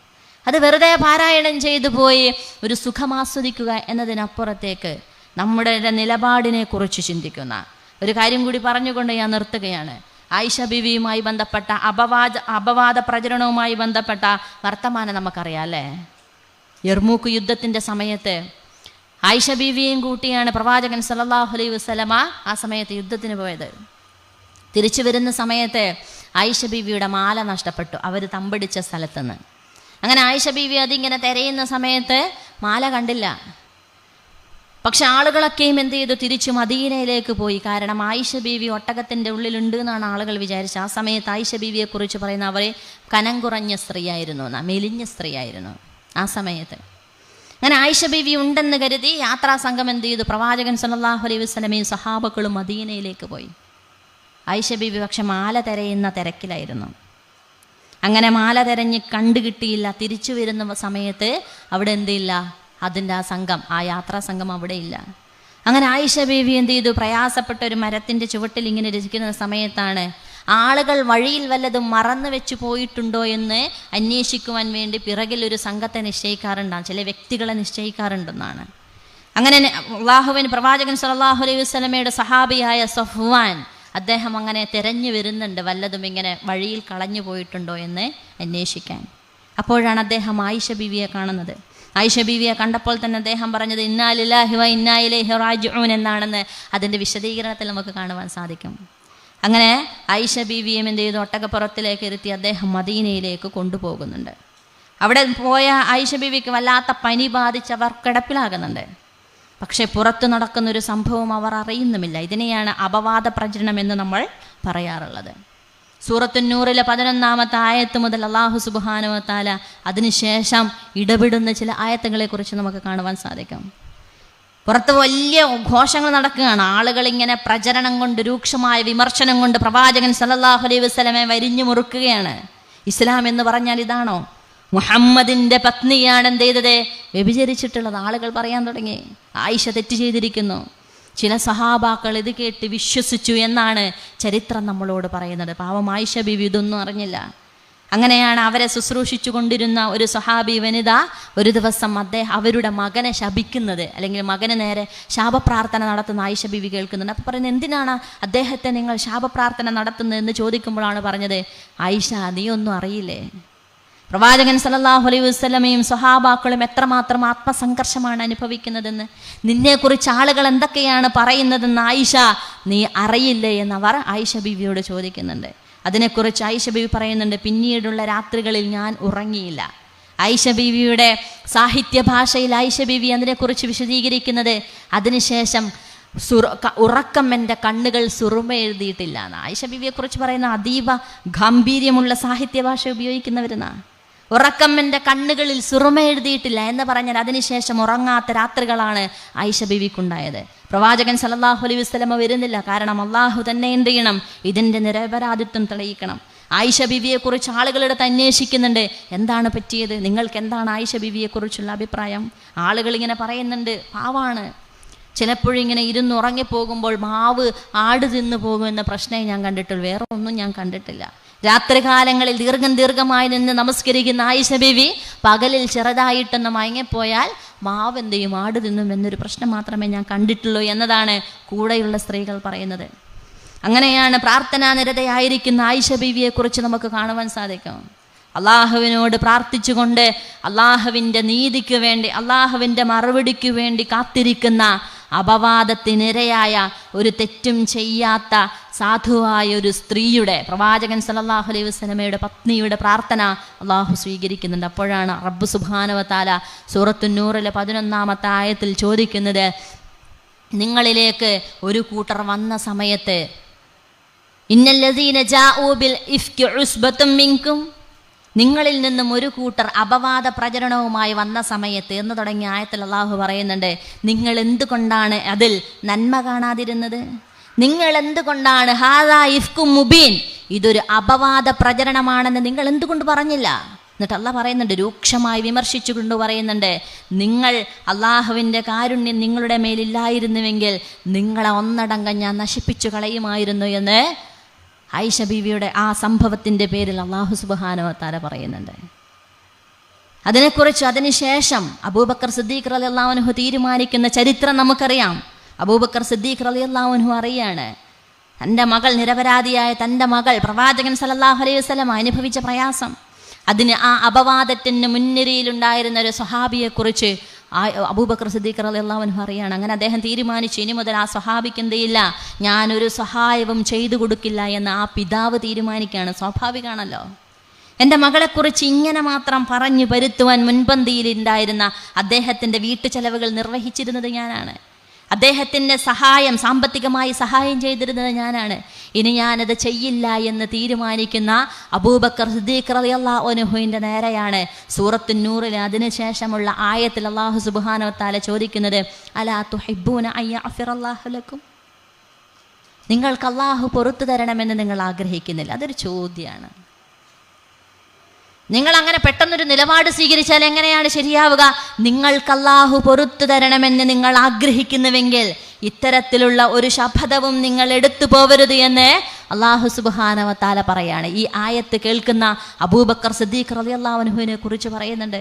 ഈ ആയത്ത് കേട്ട മാത്രയിൽ അബൂബക്കർ സിദ്ദീഖ് റളിയല്ലാഹു അൻഹു കരഞ്ഞുകൊണ്ട് പറയുന്നുണ്ട്, വല്ലാഹി ഇന്നാ നുഹിബ്ബു അയ്യഗ്ഫിർ ലനാ യാ റബ്ബന, വല്ലാഹി അല്ലാഹുവേ, ഞങ്ങൾക്ക് പൊറുത്തു തരണമെന്ന് ഞങ്ങൾ ആഗ്രഹിക്കുന്നു നാഥ എന്ന് കരഞ്ഞുകൊണ്ട് പ്രാർത്ഥിക്കുന്ന അബൂബക്കർ സിദ്ദീഖ് റളിയല്ലാഹു അൻഹുവിനെയും അതിനുശേഷം എങ്ങനെയാണോ ആ സ്വഹാബിയെ സഹായിച്ചത് അതിനേക്കാൾ കൂടുതൽ കാര്യങ്ങൾ ചെയ്തുകൊണ്ട് അദ്ദേഹത്തെ സഹായിക്കുന്ന, അദ്ദേഹവുമായി ബന്ധപ്പെട്ട മാനസികമായ എല്ലാ പ്രയാസങ്ങളെയും സംഘർഷങ്ങളെയും വെറുപ്പിനെയും ഇല്ലാതാക്കുന്ന സത്യവിശ്വാസിയായ അബൂബക്കർ സിദ്ദീഖ് റളിയല്ലാഹു അൻഹുവിനെ നമുക്ക് വിശുദ്ധ ഖുർആനിൻ്റെ ആ ചരിത്ര പശ്ചാത്തലം വിഭജിക്കുന്നിടക്ക് കാണുവാൻ സാധിക്കും. നിങ്ങളുടെ നിലപാടുകൾ എങ്ങനെയാണ് നിങ്ങൾ തിരുത്തുന്നത്?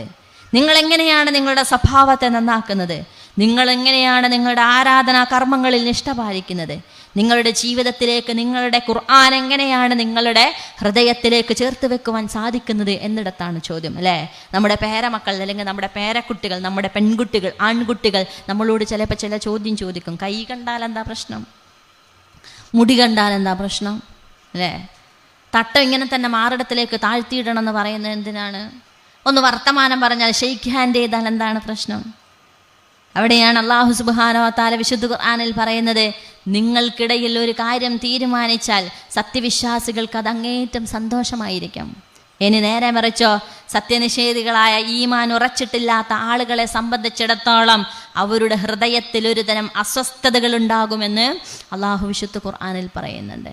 വിശുദ്ധ ഖുർആനിൻ്റെ അധ്യാപനങ്ങളെ പഠിക്കുമ്പോൾ, പ്രവാചകൻ സല്ലല്ലാഹു അലൈഹി വസല്ലമയുടെ അധ്യാപനങ്ങളെ നെഞ്ചിലേറ്റുമ്പോഴാണ്, ഈമാൻ ഉറക്കുമ്പോൾ മാത്രമാണ് ഒരു മനുഷ്യൻ്റെ ഹൃദയിൽ നിന്നും ആ ഒരു അസ്വസ്ഥതകളെയും, നേരത്തെ ഞാൻ ഓതി വെച്ച ആയത്തുണ്ട്, ഇദാ ദുക്കിറല്ലാഹു വഅദഹു ഇശ്മഅസ്സത് ഖുലൂബുൽ ലദീന ലാ യുഅ്മിനൂന ബിൽ ആഖിറ, അന്ത്യനാളിൽ വിശ്വാസമില്ലാത്ത ആളുകളെ സംബന്ധിച്ചിടത്തോളം അള്ളാഹിൻ്റെ നിയമങ്ങൾ പറയുമ്പോൾ ഒരു തരം ചൊറിച്ചിലായിരിക്കും എന്നാണ്. എന്നാലോ അള്ളാഹുവിലും അന്ത്യനാളിലും വിശ്വസിക്കുന്നവരെ സംബന്ധിച്ചിടത്തോളം റബ്ബിനെ കുറിച്ച് പറയുമ്പോൾ, റബ്ബിൻ്റെ വിധികളെക്കുറിച്ച് പറയുമ്പോൾ, ഖുർആനിനെ കുറിച്ച് പറയുമ്പോൾ ഇദാഹും യസ്തബ്ശിറൂൻ, അവർക്ക് അങ്ങേറ്റത്തെ സന്തോഷമായിരിക്കുമെന്നാണ് വിശുദ്ധ ഖുർആൻ പറയുന്നത്. തീർച്ചയായും അള്ളാഹുവിൻ്റെ വിശുദ്ധ ഖുർആനിനെ നെഞ്ചിലേറ്റ് ജീവിക്കുവാൻ സാധിക്കുന്ന, അത് ജീവിതത്തിൻ്റെ ഓരോ മേഖലകളിലും ഇപ്പോൾ നാം അനുഷ്ഠിച്ചു കൊണ്ടിരിക്കുന്ന, ആചരിച്ചു കൊണ്ടിരിക്കുന്ന എല്ലാ നിയമങ്ങളെയും അത് ഇസ്ലാമികമായ റബ്ബ് പറഞ്ഞത് തന്നെയാണോ എന്ന് പുനഃപരിശോധിക്കുവാൻ, ഹൃദയത്തിൽ റബ്ബിനെ ചേർത്ത് വെക്കുവാൻ, വിശുദ്ധ ഖുർആനിനെ ചേർത്ത് വെക്കുവാൻ, സമാധാനത്തോടുകൂടി ബന്ധങ്ങളെ സൂക്ഷ്മമായി പരിശോധിക്കുവാൻ. ഏതുപോലെ ഒരിക്കലൊരു സഹാബി ഒരു പള്ളിയിലേക്ക് പ്രവേശിക്കുന്നതിന് മുമ്പ് പ്രവാചകൻ സല്ലല്ലാഹു അലൈഹി വസല്ലം പറയുന്നുണ്ട്, ആ സഹാബി സ്വർഗത്തിലാണ്. ആളുകൾക്ക് ഇങ്ങനെ അത്ഭുതം. കാരണം എന്താ? അദ്ദേഹം സാധാരണ നമ്മളുടെ ഇടയിലുള്ളൊരു സഹാബിയാണ്.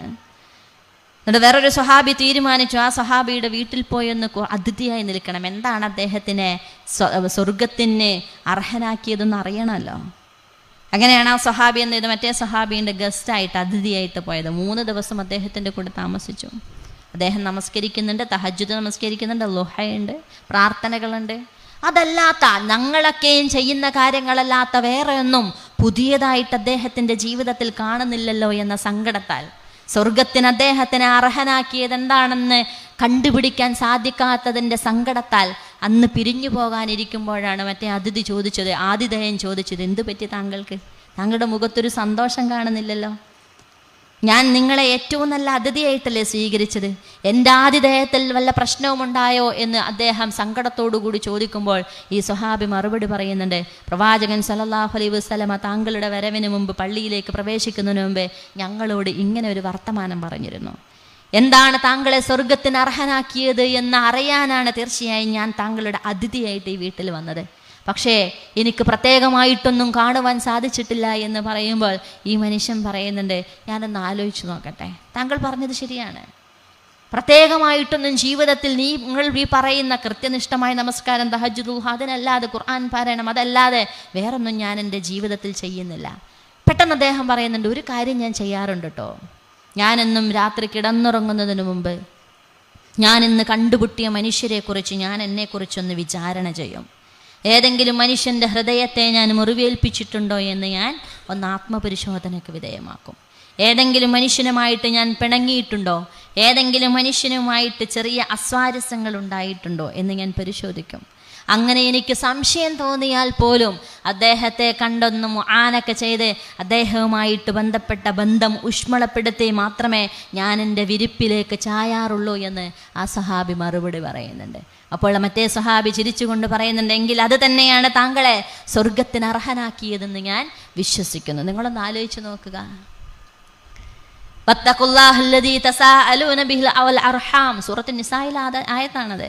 കുടുംബ ബന്ധത്തെക്കുറിച്ച് നിങ്ങളോട് ചോദ്യം ചെയ്യപ്പെടുന്ന അള്ളാഹുവിനെ കുറിച്ച് നിങ്ങൾ എന്ത് ചെയ്യുക? സൂക്ഷിക്കുക.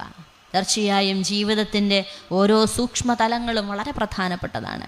ഓരോ ഇമയനക്കങ്ങളിലും നാഥൻ്റെ സ്വർഗം ആഗ്രഹിക്കുന്ന നമ്മെ സംബന്ധിച്ചിടത്തോളം മധുരമായി പുഞ്ചിരിക്കുവാനും സ്വസ്ഥമായി ഉറങ്ങുവാനും കളങ്കമില്ലാതെ മറ്റുള്ളവരെ ചേർത്ത് പിടിക്കുവാനും സാധിക്കണം. സമയത്തെക്കുറിച്ച് ബോധമതിയുള്ള, വായനയിൽ പ്രാധാന്യം കൽപ്പിക്കുന്ന, അറിവ് നേടുവാൻ വേണ്ടി മുന്നോട്ട് കുതിക്കുന്ന ഒരു കൂട്ടരെയാണ് അള്ളാഹു നമ്മളിൽ നിന്നും പ്രതീക്ഷിക്കുന്നത്. എപ്രകാരം എന്നാൽ സമയത്തെക്കുറിച്ചും ഖുർആൻ സ്റ്റഡി സെൻറ്ററിനെ കുറിച്ച് പറയുമ്പോൾ പ്രത്യേകിച്ച് നമ്മളെക്കുറിച്ച് സമയം നിങ്ങൾ അതിനു വേണ്ടി ചിലവഴിക്കുന്നുണ്ടോ എന്നതാണ് ചോദ്യം. ഏതുപോലെ എന്ന് ചോദിച്ചാൽ ബദർ യുദ്ധത്തിൻ്റെ ആദ്യത്തെ രക്തസാക്ഷിയെക്കുറിച്ചൊരു ചരിത്രമുണ്ട്. ഉമൈർ ഇബ്നു ഹുമാം അൻസാരി റളിയല്ലാഹു അൻഹുവിനെ കുറിച്ചാണത്. അള്ളാഹുവിൻ്റെ പ്രവാചകൻ സല്ലല്ലാഹു അലൈഹി വസല്ലമ ബദറിന് വേണ്ടി ഒരുങ്ങി നിൽക്കുന്ന സഹാബാക്കളോട് വന്ന് പറയുന്നുണ്ട്, സാബിഖു ഇലാ മഅഫിറത്തിൻ അർളുഹാ അർളുസ് സമാവാതി വൽ അർള്, ആകാശഭൂമിയേക്കാൾ വിശാലമായ സ്വർഗത്തിലേക്ക് നിങ്ങൾ മത്സരിച്ച് മുന്നേറുക എന്ന ആയത്തിങ്ങനെ അദ്ദേഹം പാരായണം ചെയ്ത സമയത്ത്, പ്രവാചകൻ സല്ലല്ലാഹു അലൈഹി വസല്ലമ ആയത്തോതിയ സമയത്ത് അനുയായികളിൽ ഒരാളായ ഉമൈർ ഇബ്നുൽ ഹുമാം അൻസാരി അദ്ദേഹം കാരക്ക തിന്നുകൊണ്ടിരിക്കുകയായിരുന്നു തുകൽ സഞ്ചിയിൽ നിന്ന്. ആ കാരക്ക തിന്നുകൊണ്ടിരിക്കുന്ന കാരക്ക പെട്ടെന്ന് അദ്ദേഹം ഇങ്ങനെ ഹായ് ഹായ് എന്നൊരു ശബ്ദമുണ്ടാക്കിയത്രേ. അപ്പം പ്രവാചകൻ ചോദിച്ചു, എന്താണ് താങ്കൾ ഈ ശബ്ദമുണ്ടാക്കുന്നത്? അപ്പോൾ നബി സല്ലല്ലാഹു അലൈഹി വസല്ലമയോട് അദ്ദേഹം ചോദിക്കുന്നുണ്ട്, അല്ലയോ പ്രവാചകരെ, ആ സ്വർഗത്തിൽ എനിക്കും ഒരു ഇടമുണ്ടാകുമെന്ന് എനിക്ക് പ്രതീക്ഷിക്കാമോ? അപ്പോൾ പ്രവാചകൻ സല്ലല്ലാഹു അലൈഹി വസല്ലം പറയുന്നുണ്ട്, അതെ, താങ്കൾക്കും ആ സ്വർഗത്തിൽ ഒരു ഇടമുണ്ടാകും. അപ്പോൾ അദ്ദേഹം തിന്നുകൊണ്ടിരിക്കുന്ന കാരക്ക ദൂരേക്ക് വലിച്ചെറിഞ്ഞുകൊണ്ട് പറയുന്നുണ്ട്, പ്രവാചകരെ, ഈ കാരക്ക തിന്നു തീർക്കുന്ന സമയം പോലും ഞാൻ എന്തിനാണ് നഷ്ടപ്പെടുന്നതെന്നോർത്ത് ബദറിൻ്റെ രണാങ്കളത്തിലേക്ക് കുതിച്ച ഉമൈർ ഇബ്നു ഹുമാം അൻസാരി റളിയല്ലാഹു അൻഹുവിനെ, ബദറിൻ്റെ ആദ്യത്തെ രക്തസാക്ഷിയെക്കുറിച്ച് കൂടി ഇസ്ലാം നമുക്ക് പറയുന്നുണ്ട്. തീർച്ചയായും സമയമെന്ന് പറയുന്നത് നമ്മുടെ ജീവിതത്തെ സംബന്ധിച്ചിടത്തോളം വീണ്ടും വീണ്ടും നമ്മൾ പുനഃപരിശോധിക്കേണ്ടുന്ന കാര്യമാണ്. തീർച്ചയായും വിശുദ്ധ ഖുർആനിനെ ജീവിതത്തിൽ പഠിച്ചെടുക്കുവാൻ, ജീവിതത്തിലേക്ക് പകർത്തുവാൻ, നമ്മുടെ കുടുംബാന്തരീക്ഷം അത്തരത്തിലുള്ളതാക്കുവാൻ, സമൂഹത്തിൻ്റെ സേവന മനസ്സിലേക്ക് ഇറങ്ങുവാൻ, ആളുകളെ തീർച്ചയായും ഇസ്ലാമിൻ്റെ മാർഗത്തിലേക്ക് അവരെ കൊണ്ടുവരുവാൻ നമ്മുടെ പ്രയത്നങ്ങൾ ആവശ്യമാണ്. അല്ലാഹു സുബ്ഹാനഹു വ തആല അതിനെ നമ്മെ അനുഗ്രഹിക്കുമാറാവട്ടെ. വാഖിറു ദഅ്വാനാ അൽഹംദുലില്ലാഹി റബ്ബിൽ ആലമീൻ. അസ്സലാമു അലൈക്കും വറഹ്മത്തുള്ളാഹി വബറകാതുഹു.